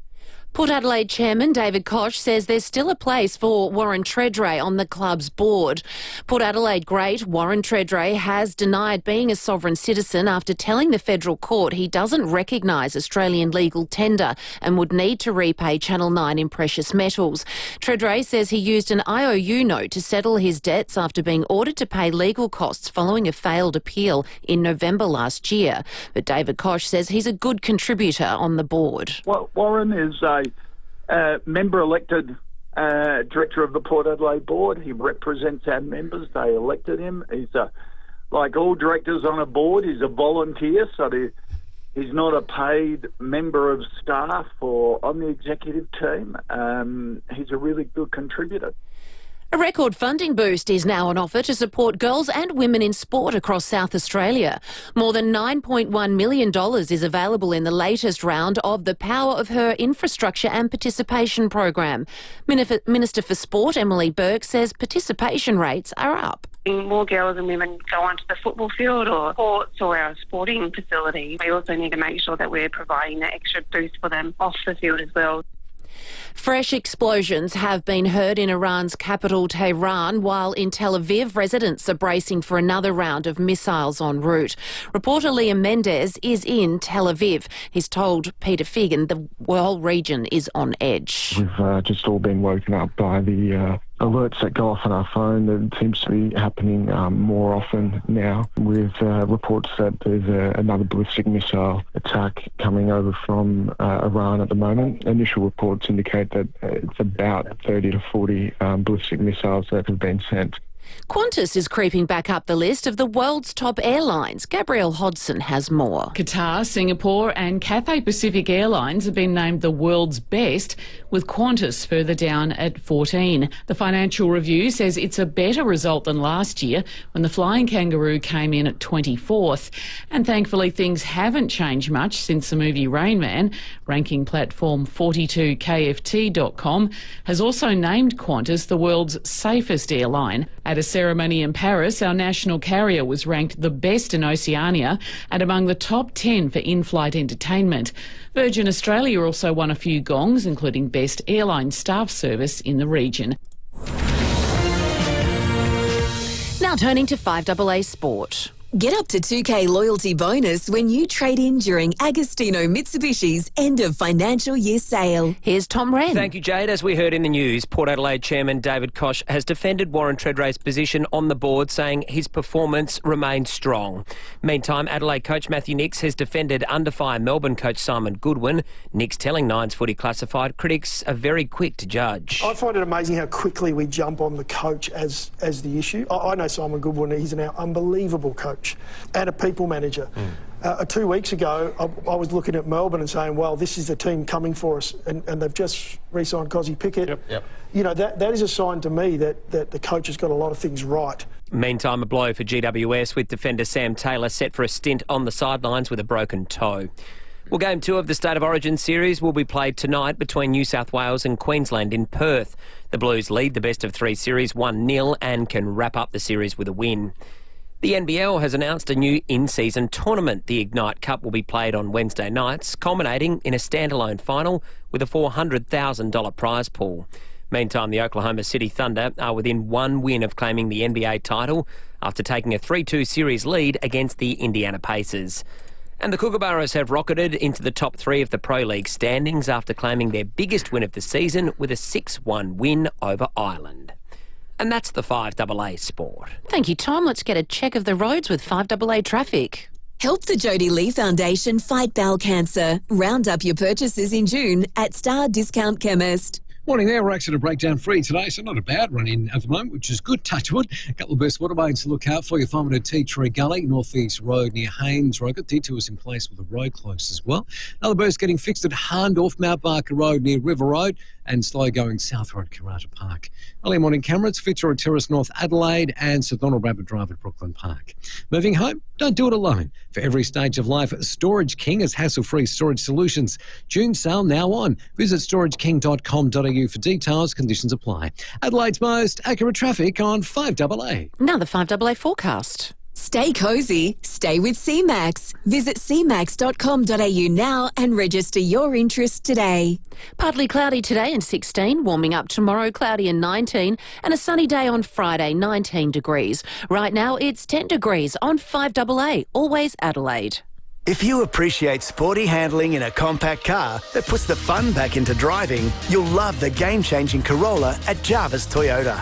It features a 1.8-litre fuel-efficient hybrid electric system engine, plus cutting-edge safety advancements. And every new Corolla comes standard with capped price servicing. Exhilarating Corollas are in stock and ready to go. Take a test drive today at the new Jarvis Toyota, Brighton Road, Somerton Park. There was this huge spider. Really silly place for a letterbox. Seriously, there were cows all over the road. At FIVEAA Panel Services, we've heard it all. But the one thing we hear often is, when will my car be ready? In most cases, we can start work straight away, thanks to our state-of-the-art workshop and highly skilled team. Ask your insurance company for FIVEAA Panel Services. With over 45 years' experience, we'll get you back on the road sooner. FIVEAApanel.com.au. If you're thinking about adding a battery or going solar and battery together, there's never been a better time. The federal government's cheaper home battery rebate could save you up to $18,500 on a quality system. NRG Solar are ready to help you maximise your savings, and yes, systems installed from now qualify. Beat the rush. Visit nrgsolar.com.au or call 1300 858 160. That's 1300 858 160 to book your quote today. In Adelaide and across South Australia, this is 5AA, always Adelaide. The Hyundai End of Financial Year sale is on now. Jump into the Tucson from $39,990 drive away at your participating Hyundai dealer. David Penberthy and Will Goodings, 5AA Breakfast. 9 minutes after 8, breaking at 8 coming up in just a moment. The police commissioner is still to come after 8:30 as well. We're going to talk to him about knife crime and follow up a question we had earlier about refusing breath tests. It comes after an incident that SAPOL reported on at 6:40 this morning. We'll get into all that very, very shortly. We have a Care Alert Smart Dialer to give away before 9 o'clock. We love the new Care Alert Smart Dialer giveaway because it's totally democratic and people without any beef can get involved. It involves the simple spin of a wheel. It's easy to win too because you only need to know how old you are. Exactly right. It's the easiest quiz you'll ever be a part of. Use your home care package through My Aged Care or NDIS for a Care Alert for free. Visit carealert.com.au. The wheel is spinning. Where it stops, nobody knows. Number 20, which means the year is 1944. 1944. So someone would be 81 years of age. Yep, 81. The slinky was invented in 1944, would you believe? Where would we be without the slinky? A naval engineer came up with it after seeing a spring fall off a cruise ship and thought that'd be kind of fun. There's something I can put in show bags and, clog up landfill around the world with. They will never break down, the slinkies, will they? They'll be here I reckon after the cockroaches are gone. Well, the steel ones are all right. The plastic ones, yeah, you the get plastic in the ones. Bumper joke They'll show be found bag. by an alien race of archaeologists one day. They last for about 2 uses, I reckon. All right, let's go breaking it out. Well, the big story yesterday, and it was kind of big but kind of not that surprising, we've been speculating about it for weeks now on the show, was that the state government announced that it would bring in special legislation to basically override the Adelaide City Council so that it could push ahead with the North Adelaide Golf Course redevelopment, with one eye obviously on the future staging of the LIV Golf Tournament. Premier Peter Malinauskas is on the line now. Premier, thanks for joining us for Breaking It 8. This looks like a pretty hostile sort of a takeover, doesn't it? Oh, no, I wouldn't describe it that way. I mean, I think ultimately what we're doing here is legislating to make a golf course a golf course. I mean, it's not particularly revolutionary. I think it's fair to say, I've been really grateful for the collaboration we've had from the Adelaide City Council about the outcome that we're working towards. Like, in most quarters of the council, not all clearly, but in most quarters of the council, they're actually supportive of the redevelopment because it actually is going to save their money. Like the golf course is currently losing their money, and the council themselves back in 2018 developed a master plan that said, listen, you can make money out of this, but you've got to invest to actually redo it. The problem has been that the council just doesn't have the ability to do that, and the state government does, and this sort of takes that problem off their hand. I think there's a few people zeroing in on process, and what they're really flapping around doing is looking for an excuse because they actually oppose the outcome for whatever reason. But Jane Lomax-Smith, to her credit, she's been really collaborative, and I know that, she would probably prefer that we're not going down the legislative path, but we were confronted with the situation that we're running out of time here. And if they're being as collaborative as you say, why bring in the special legislation? Time. We're running out of time. And there was also a risk around certainty, because if you start making, compromise on compromise on compromise, then you end up starting wanting to have a horse and you end up with a camel. And our objective is pretty plain here and very clear. What we want to do is take the existing golf course and turn it into a world-class public golf course. There is going to have to be some trees moved, but we also are committing that for every tree that's removed, 3 will go in. We're committing to making sure there's no permanent fencing. It's going to be publicly owned, publicly operated, be the government that is underpinning the operation. So, all the essential principles that the council and us share, that's embedded in the legislation anyway. But long story short, we're running out of time, because when you work backwards from where we have to be for construction to be complete to where you are now, we don't have a moment to lose, and that's why we're just getting on with the task. So how much is this going to cost? Well, there's $45 million in the state budget, and all that's for the golf course itself, so, all the irrigation and the course remodelling and so forth. $45 million? Did we raise the ESL to raise $21 million? The ESL is a hypothecated fund that goes into emergency services, and it gets adjusted every year accordingly. But that's what we said. That's entirely consistent with what we announced at the time. In fact, so far, the indications are that, from the design work that has been done, and there's still a lot more to do. But what's the justification slugging people during a cost of living crisis whilst upgrading a golf course? So just say that again, Will. So slugging people during a cost of living crisis with their ESL levy, but then spending money upgrading a golf course. Will, the ESL, and consistent with the commitment that we made at the election, the ESL, all our fees and charges are going up in line largely with inflation. That's the commitment that we made, and that's what we're delivering, and that happens for everyone. And the ESL is a massive fund that's increased, marginally in the context of the size of the fund, that goes to all of the work of, more than anything else, our volunteer firefighters and people who serve in the SES, but also the MFS as well. So that's there every year. But the investment in the golf course is, it has the essential object to deliver an increased economic benefit for the state. And every time we increase the size of the economy and generate income for government, it actually offsets the need to increase taxes elsewhere. So that's why you've got to have a holistic approach in terms of how you grow the state's economy. Do you have any long-term concerns about live golf generally, given in the last couple of weeks the announcement about players coming out of contract and no longer receiving those massive bonuses that attracted them in the first place? So your Brooks Koepkas, your Dustin Johnsons, Cam Smith's one, who was originally part of that group, John Rahm as well. They're not going to get the huge signing bonuses. Does that suggest to you that there's a risk that we might not be getting these big games to come back and play here at the same time as we're investing all this money in a whole big new golf course?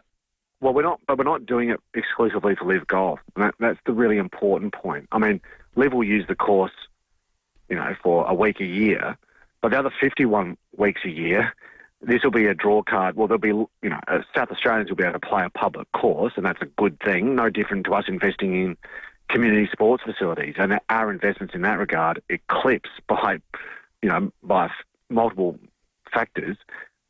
Eclipse the investment we're making in the golf course.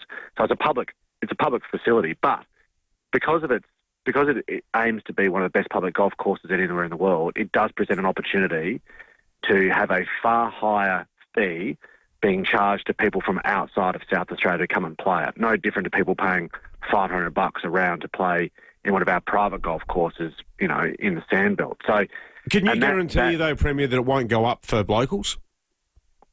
It will go up, but it's not going to go up dramatically. How much? It goes up How every much? year. Well, hang on. The golf course, what the North Adelaide, what the Adelaide Council playing around like the current South course. Well, I think currently somewhere sits around about $40 from memory. I'm happy to stand corrected on that. And we anticipate it'll go up in the same way it goes up every year. But for a person from outside of the state, we're very clear, and I've been working with Connie Benares on this, that there should be a differential rate for someone who's non-South Australian to pay a lot, and it'll be a lot more than that helps offset the cost for South Australians. And golf tourism is booming. It's exactly why we've got a multi-million-dollar investment happening down at Kangaroo Island, and that will generate activity for the state outside of the 1 week a year of Live. Just finally, what do you think Lucy Hood thinks of what you've done with us yesterday? Well, she's supportive of it. And it's easy. It's an easy answer because the overwhelming majority of people, I think, accept that the parklands doesn't belong to a select group of people. It belongs to everybody in South Australia. And for the life of me, I don't know why we'd have a situation where we've got a golf course that already exists in the parklands but is underdone because the council doesn't have the capacity to look after it properly. Why we wouldn't want to do it up so that all South Australians can enjoy, no different. And this is a far smaller and infinitely cheaper version of Adelaide Oval all over again. The only difference being that every single day of the year, largely, the South Australian public will be able to enjoy it, whereas you can't do that at Adelaide Oval. So, I mean, I think our parklands are worthy of investment. I think our parklands are precious, and I don't think they should be held back by a select few or a council that just doesn't have the capacity to sustain it. So we're trying to do the right thing here. We're turning a golf course into a golf course. We're just making it better, and that's what this legislation allows us to do. Peter Malinauskas, thanks for joining us for Breaking It 8. We have the Leader of the Opposition, Vincent Tarzia, on the line as well. Mr Tarzia, thank you. My reading of yesterday, the Opposition has said it's not going to support the special legislation. Is that correct? Good morning, David. Good morning, Will. While we support Live Golf, I mean, this has got to be the biggest, most capricious, abusive process by a government that I've ever seen in my time in Parliament. To effectively try and ram through a bill to this magnitude without any real due process is just, in our mind, really unacceptable. Now, there's been times when Parliament has been asked to deal with pieces of legislation at very late notice, for example, with FIVEAA, where we did the deal for the benefit of the state. But, they basically gave us a copy of the bill an hour before it was to be brought on. I mean, it's just absolutely absurd.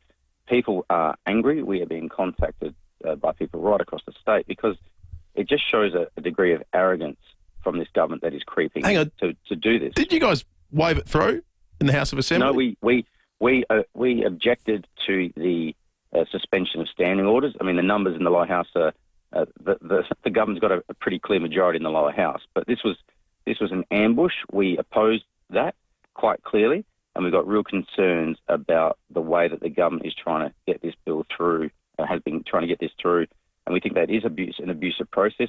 I know that the council are not happy We haven't really heard much from the Lord Mayor so far, so watch that space.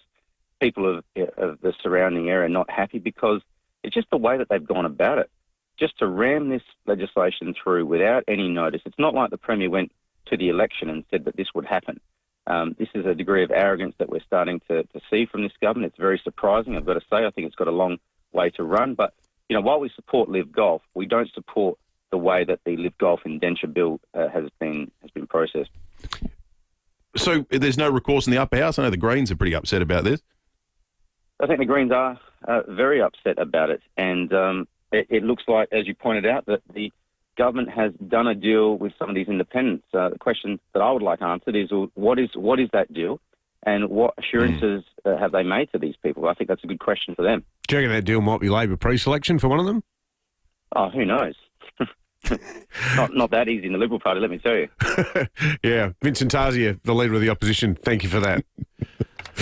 Real mixed bag of feedback. And I actually think the feedback we are getting on the text line is, to a large degree, going to tell the story of how the election pans out, because there's a whole stack of people who are going, about time, good on you, Mally. This council has been an albatross around our neck for decades.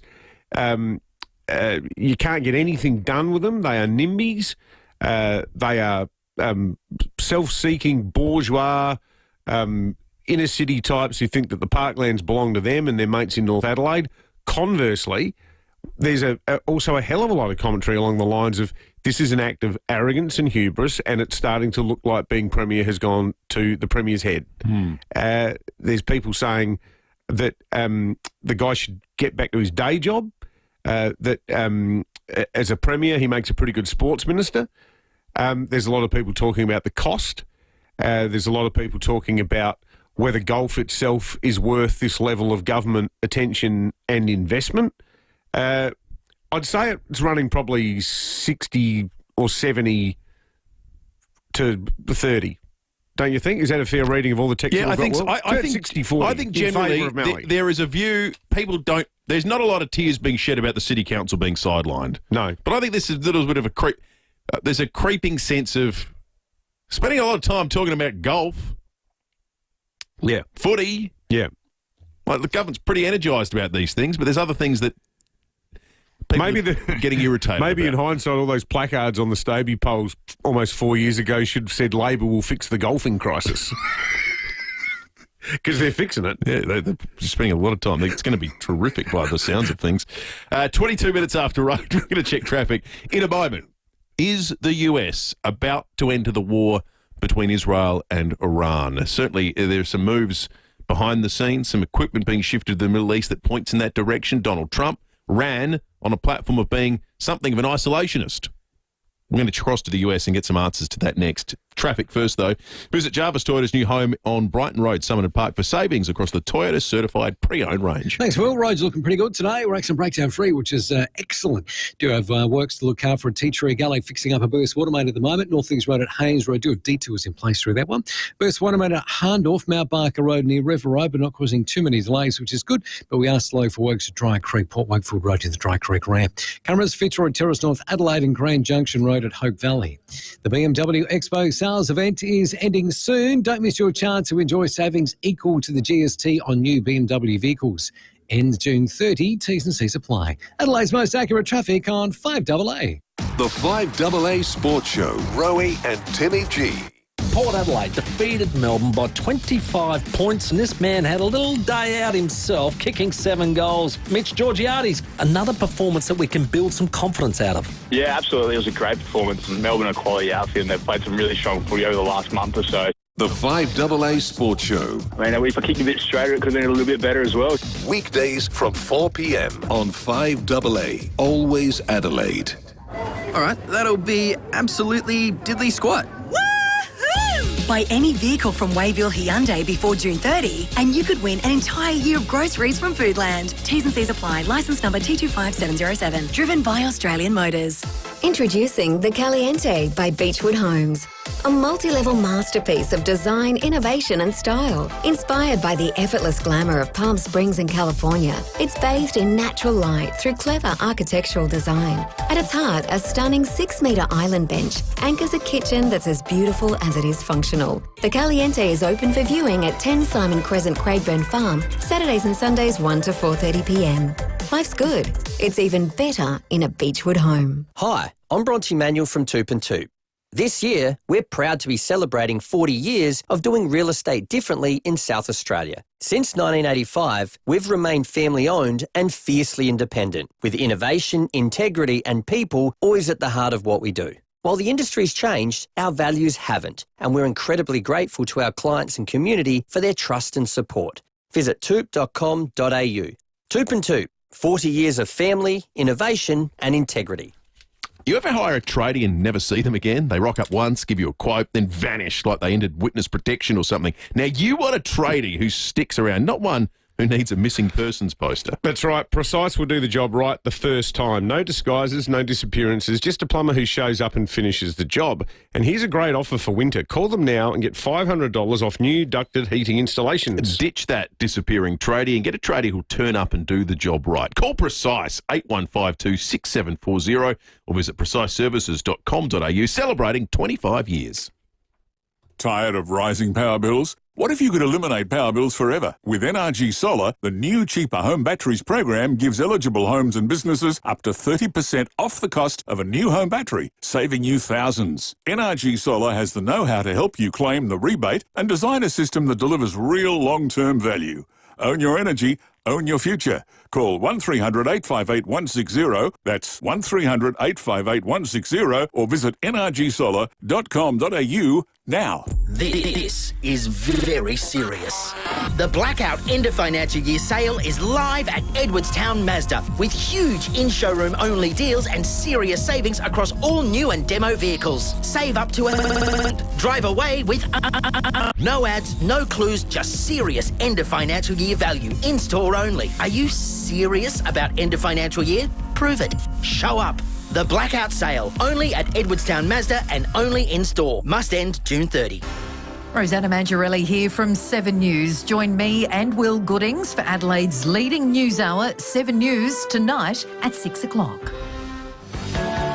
Hyundai End of Financial Year sale is on now. Jump into the Tucson from $39,990 drive away at your participating Hyundai dealer. David Penberthy and Will Goodings, 5AA Breakfast. 27 after 8, we're off to the US in just a moment. First, though, Connie Benaros has called into the program, the SA Best MLC. Connie, good morning to you.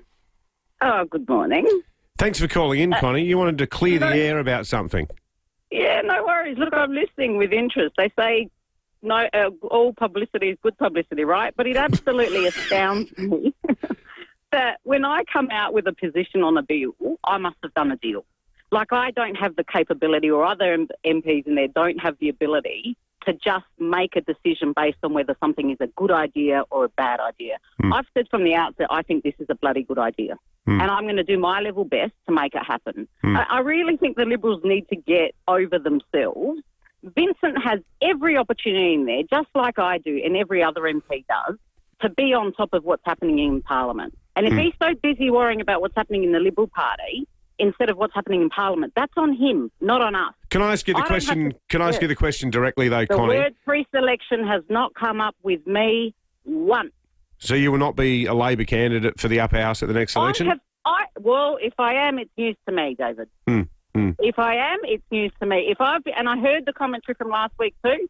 If there's a fourth place on the Labor ticket that they want to offer me, I think someone should come and tell me first. Honestly, I think they should tell me first. Well, they might. They might. Well, they might. They might just do that. Who knows? You know, maybe they think I'm worth it. I don't know.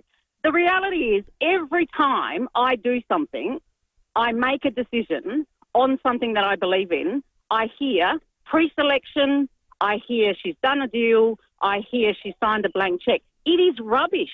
I do my work and I make my decisions based on whether I think something is a good idea or not. So, no, I haven't done a deal and I haven't had a discussion about pre-selection. Okay, thank Good you. on you, Connie Connie, Benaros, SA Best MLC there. Put a line through that one. Let's head to the US. Lauren Tomasi for 9 News is outside the White House in Washington, D.C. Lauren, good morning to you. We wanted just to get a quick sense from you, given developments over the course of the last 24 hours, whether the sense in the United States is that the US is going to join the war between Israel and Iran.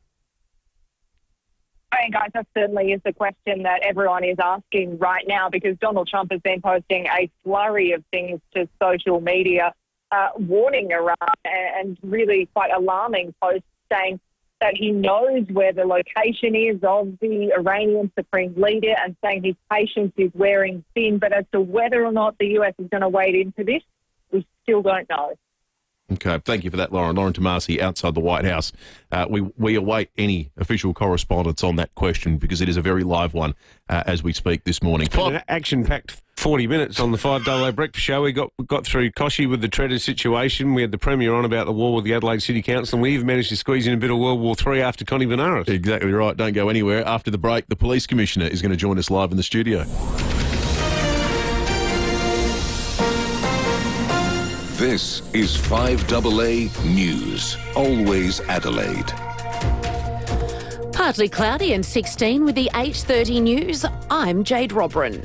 Keep in shape with physio-instructed clinical Pilates and gym classes at 6 locations. physioextra.com. A drink driver was caught more than 5 times over the legal limit on Kangaroo Island last night.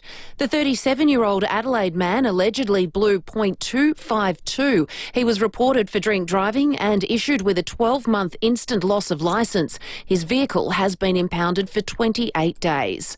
Former Channel 7 personality Jan Beasley says she's frightened to leave her home after a murder at Gilberton on Sunday night. A 65-year-old man was stabbed to death in his Walkerville Terrace Housing Trust unit. The alleged murderer then smashed her way into Jan's house before being arrested by police. Jan's told David and Will it's the latest in a string of violent incidents at the Brentston Court Unit Complex. I'm not sure what's going on with the Housing Trust. And it's not just us. I think it's spread across Adelaide in different areas. I'm not sure how they vet these people to go in. If you were to drive past and have a look, it's a ghetto. It's just like a burning inferno waiting to explode. Port Adelaide Chairman David Koch says former Port Adelaide great Warren Treadray's position on the club's board is safe. The former AFL star fronted court yesterday as he fights to avoid paying legal costs to Channel 9.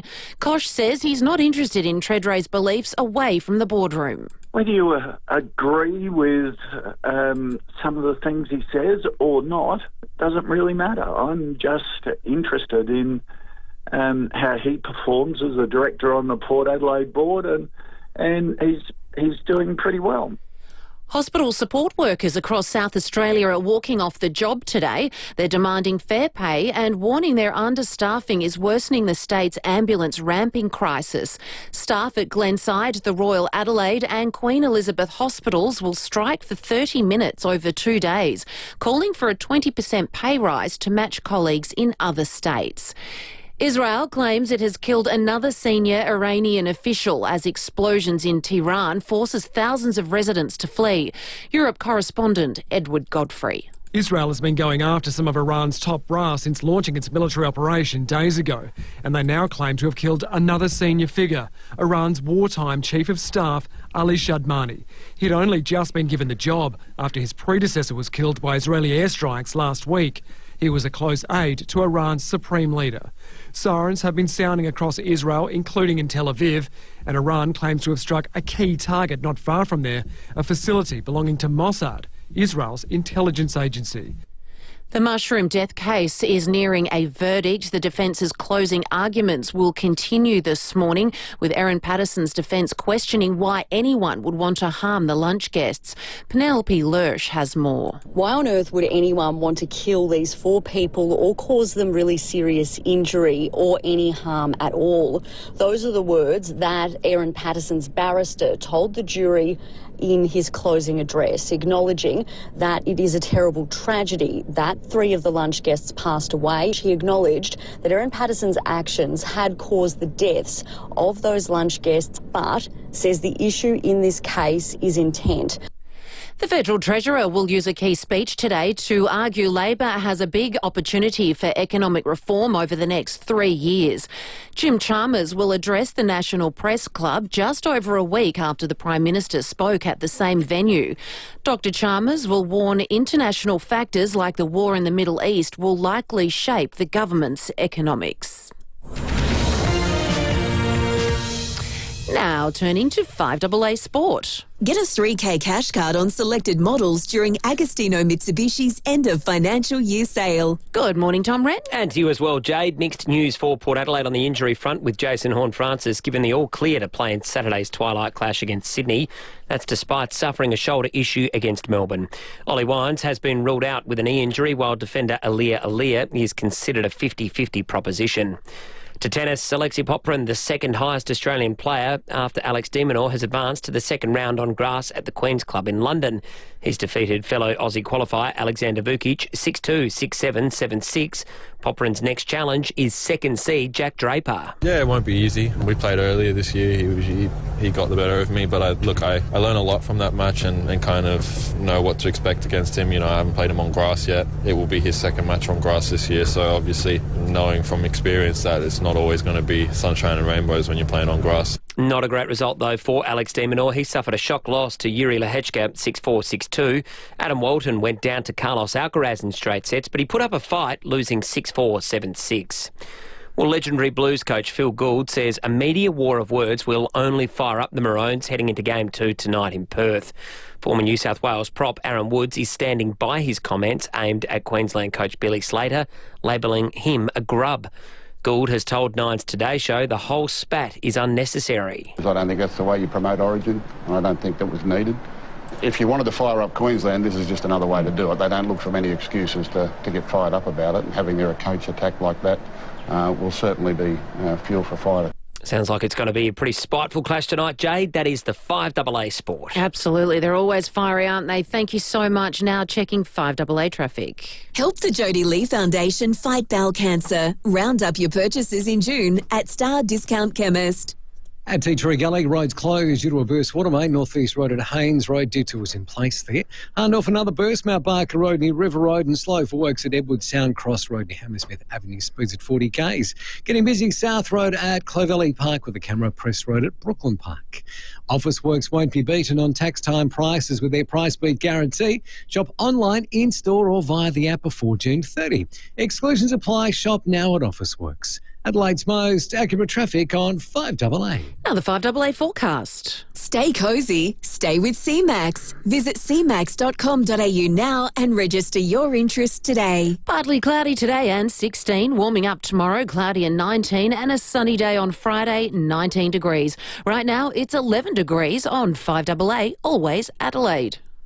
Save thousands this June during Austrac Campers' end of financial year super sale. With unbeatable value across our entire range, there's never been a better time to gear up for adventure. Austrac Campers. Adelaide's local, trusted and truly connected talkback radio station. 5AA, always Adelaide. What's on your bucket list? Cruising around the world? Doing a hot lap around Bathurst? Learning how to play drums? Before you plan a bucket list, plan your will with Donlan Lawyers. A will, power of attorney and advanced care directive speak for you when you can't. It means you and your loved ones will be taken care of. Visit donlanlawyers.com. Put it on your bucket list. Hindmarsh Square, Adelaide and Ocean Street, Victor Harbour. The BMW Expo sales event is ending soon. Don't miss your chance to enjoy savings equal to the GST on new BMW vehicles. Visit your participating BMW dealer today. bmw.com.au. you're starting to feel the cold, you need to speak to SA's most trusted name in heating, Mannix. Mannix are the experts in heating, cooling and solar for your home. So not only will you get the right advice, but they've got the biggest brands in air conditioning at Adelaide's best prices. Not only can Mannix design and install the right heating, cooling or solar system to keep your home comfortable all year round, but with their 4 big warehouse sales outlets, you can find everything you need at Adelaide's best prices. From roomies, splits, ducted, portables, spare parts and more, they truly are a one-stop shop. For everything air and solar, get a free quote today from the SA name you know and trust, Mannix Air Conditioning. Ignition for Men. Adelaide's home of impeccable class and style offer a range of suits by leading Italian brands, including tailor-made wedding packages for the groom and groomsmen. Order 3 tailor-made suits and pay just $799 for each. Order 4 or more for just $749 per suit. Phenomenal value for a quality tailor-made suit. See Ignition for Men for tailor-made wedding packages. 54 Paynham Road, Stepney. ignitionformen.com.au. T's and C's apply. Our place is your place at the Albion Hotel. We're big on celebrations, so bring the whole family and let the kids loose to explore our massive outdoor playground. Every day is Schnitzel Day at the Albion. Loyalty members that have downloaded the Albion app enjoy discounts and rewards on food and drinks every day of the week. And if you're on the go, we've got you covered in our Thirsty Camel drive-through bottle shop. The Albion Hotel. Your local, your people, your place. 5AA Breakfast is streaming live right now. To watch, simply head to 5AA on Facebook or YouTube. The Hyundai end of financial year sale is on now. Jump into the Tucson from $39,990 drive away at your participating Hyundai dealer. David Penberthy and Will Goodings, 5AA Breakfast. 20 minutes to 9, the Police Commissioner, Grant Stevens, in the 5AA Breakfast studio with us. You can watch along on the Facebook and YouTube live stream. Commissioner, good morning to you. Good morning, Will. Good morning, Dave. Great having you in, as always, Commissioner. Can we start by talking about mental health? We've discussed it a lot. We had this harrowing interview with Jan Beasley before about what she went through. You would have seen it on the news and probably heard it this morning as well. How hard is it for SAPOL to manage this? Because it almost feels like with a lot of these cases you're acting like a de facto ambulance service. Well, I think I've probably spoken before about the impact of mental health on police demand and the drain of resources that it causes for us. We are spending a lot of time dealing with mental health taskings, and I say from the outset that often a mental health job starts off as someone who's acting in a way that is threatening or potentially harmful to other people, or behaving in a way that causes fear. So there's a role for police to attend. They could be trying to harm themselves or other people, so we need to be there. But it is taking up a significant amount of police time dealing with mental health in the community, and we do convey a lot of people to hospital, and we spend a lot of time waiting for those people to be assessed so we can get back to our core functions. So we're doing what we can to minimise the impact of mental health on police tasks, but it is a perennial problem. It seems to be a hard thing to crack because it's not like you can set up a unit dedicated to it, because it's statewide, nationwide, and can present itself under what, in some situations, probably sound like really mundane circumstances. Well, it can be mundane, or it can be, as I was describing it can be quite sort of intimidating or violent circumstances that requires police officers to attend. So we can't get away from this. There is a role for police in that. We do have a relatively new concept we call mental health co-responders, where we have a mental health clinician working with a police officer, and where we can identify mental health related tasking, we deploy that patrol so that the person who is suffering a mental health episode gets the right sort of treatment, which doesn't necessarily mean they have to be taken to a hospital or taken into custody. If a mental health clinician, an expert, can assess that person, look at their meds, make sure that they're able to control their behaviour, that's a great outcome for us, and it minimises the impact on police. So we've been funded through this most recent budget process to expand the mental health co-responder model, which I think is an excellent thing. In that horrific incident in the city 2 weeks ago with a machete involved, just yesterday there was a Port Adelaide an incident with a woman wielding a machete that was involved in a crime. Do you have a machete crime problem in Adelaide at the moment, do you think? Look, I don't think we do. We have a problem with people who resort to violence, and this is not endemic right throughout the community, but there are too many instances of people who are using edge weapons.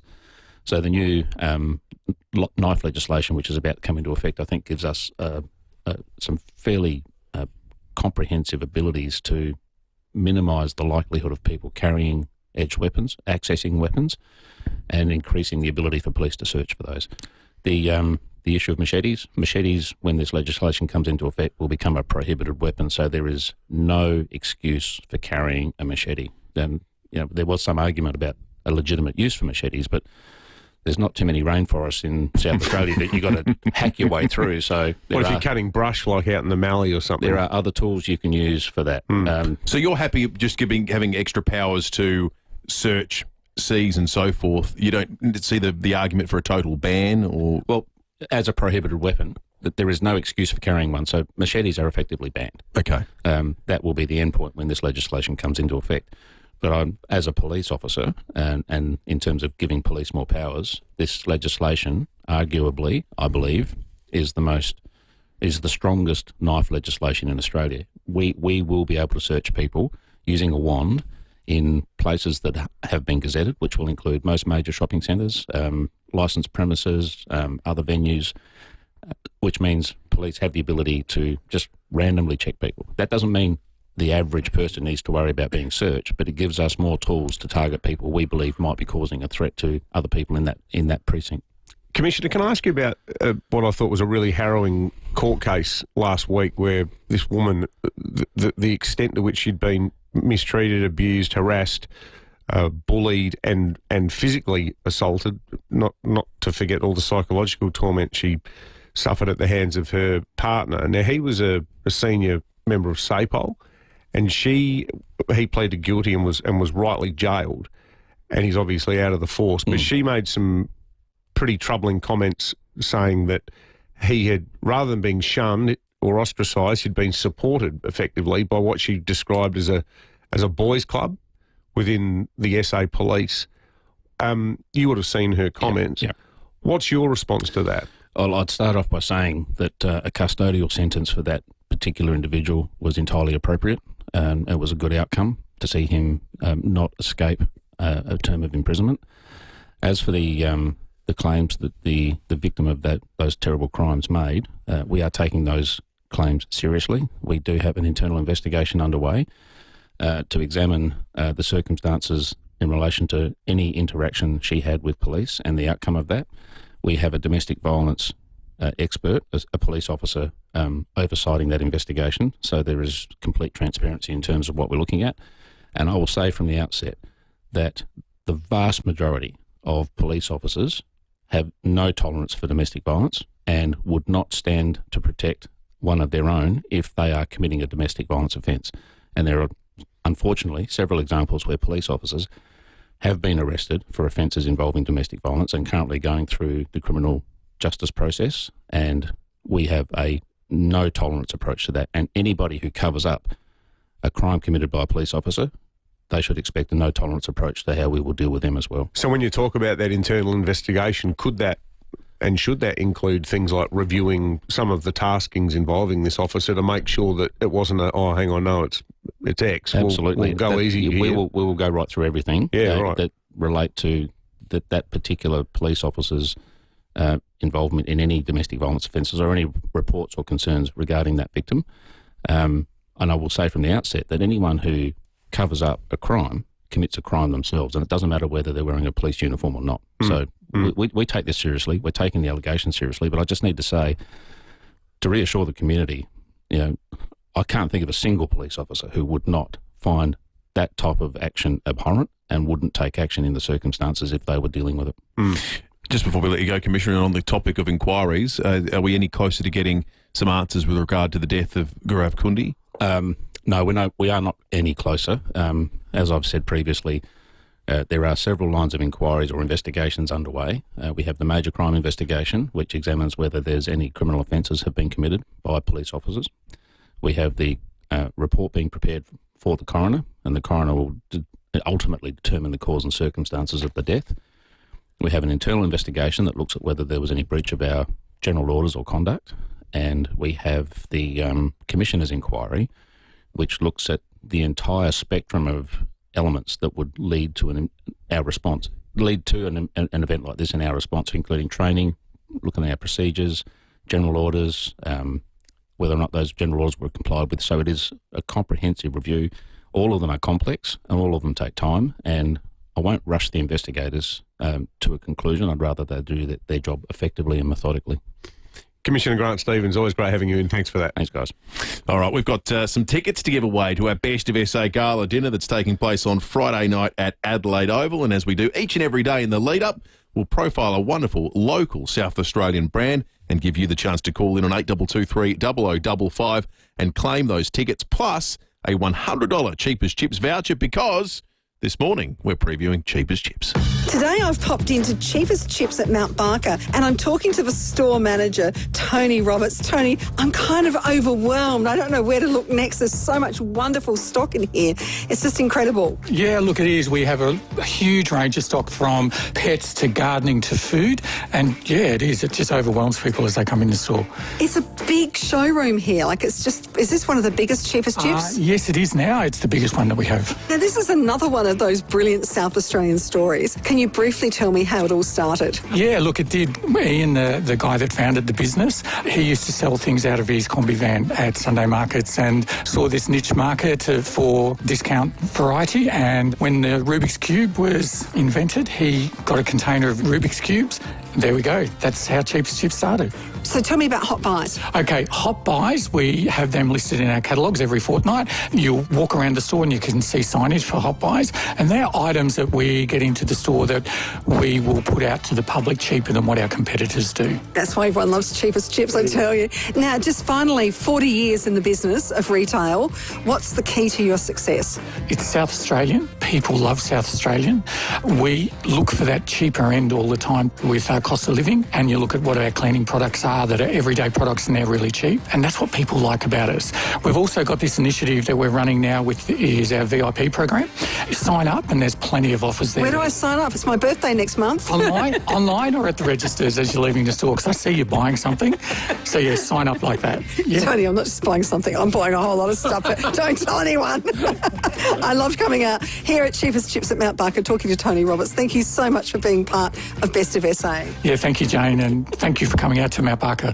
Cheapest Chips celebrating 40 years in SA. Visit your local Cheapest Chips today and live cheaper. Nita in Oakton is going to get a $100 Cheapest Chips voucher and 2 tickets to Best of SA for getting through to Said Jono it and before, Lucy. and I'll say it again, you know, this vaunted new Burnside Village joint, it might have a Zara, it might have a Coco Republic, it might have a Le Creuset, French cast iron cookware outlet, hasn't got a Cheapest Chips. Try buying a mankini in any one of those joints. Exactly. See how far you get. All right, we're going to check traffic.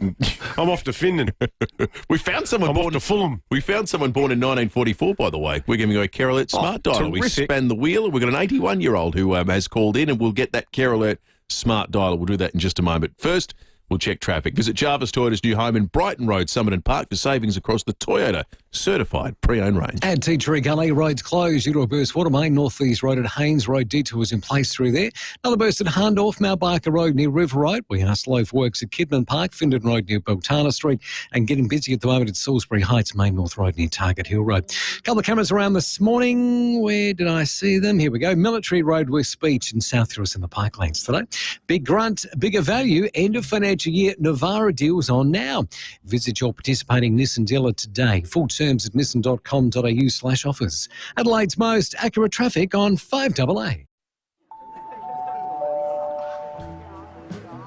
South Australia brings you the simple pleasure of a long, long lunch. Welcome to the land of the long lunch, the home of the share plate, where one is encouraged to graze the day away and absolutely always have a look at the dessert menu. South Australia, celebrate the simple pleasures. There was this huge spider. Really silly place for a letterbox. Seriously, there were cows all over the road. At FIVEAA Panel Services, we've heard it all. But the one thing we hear often is, when will my car be ready? In most cases, we can start work straight away, thanks to our state-of-the-art workshop and highly skilled team. Ask your insurance company for FIVEAA Panel Services. With over 45 years' experience, we'll get you back on the road sooner. FIVEAApanel.com.au. Here's an important air conditioning tip from Morford Air.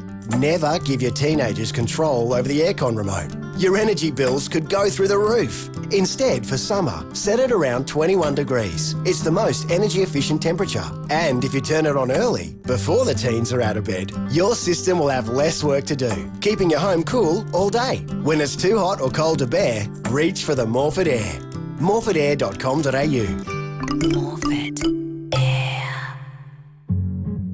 Hi, Bridget here for Mawson Lakes Mazda. With all the end of financial year deals we've got going, you really should be here too. All makes, models and colours are being cleared, no exceptions. And there's a huge range of low-K demos, all ready for immediate delivery.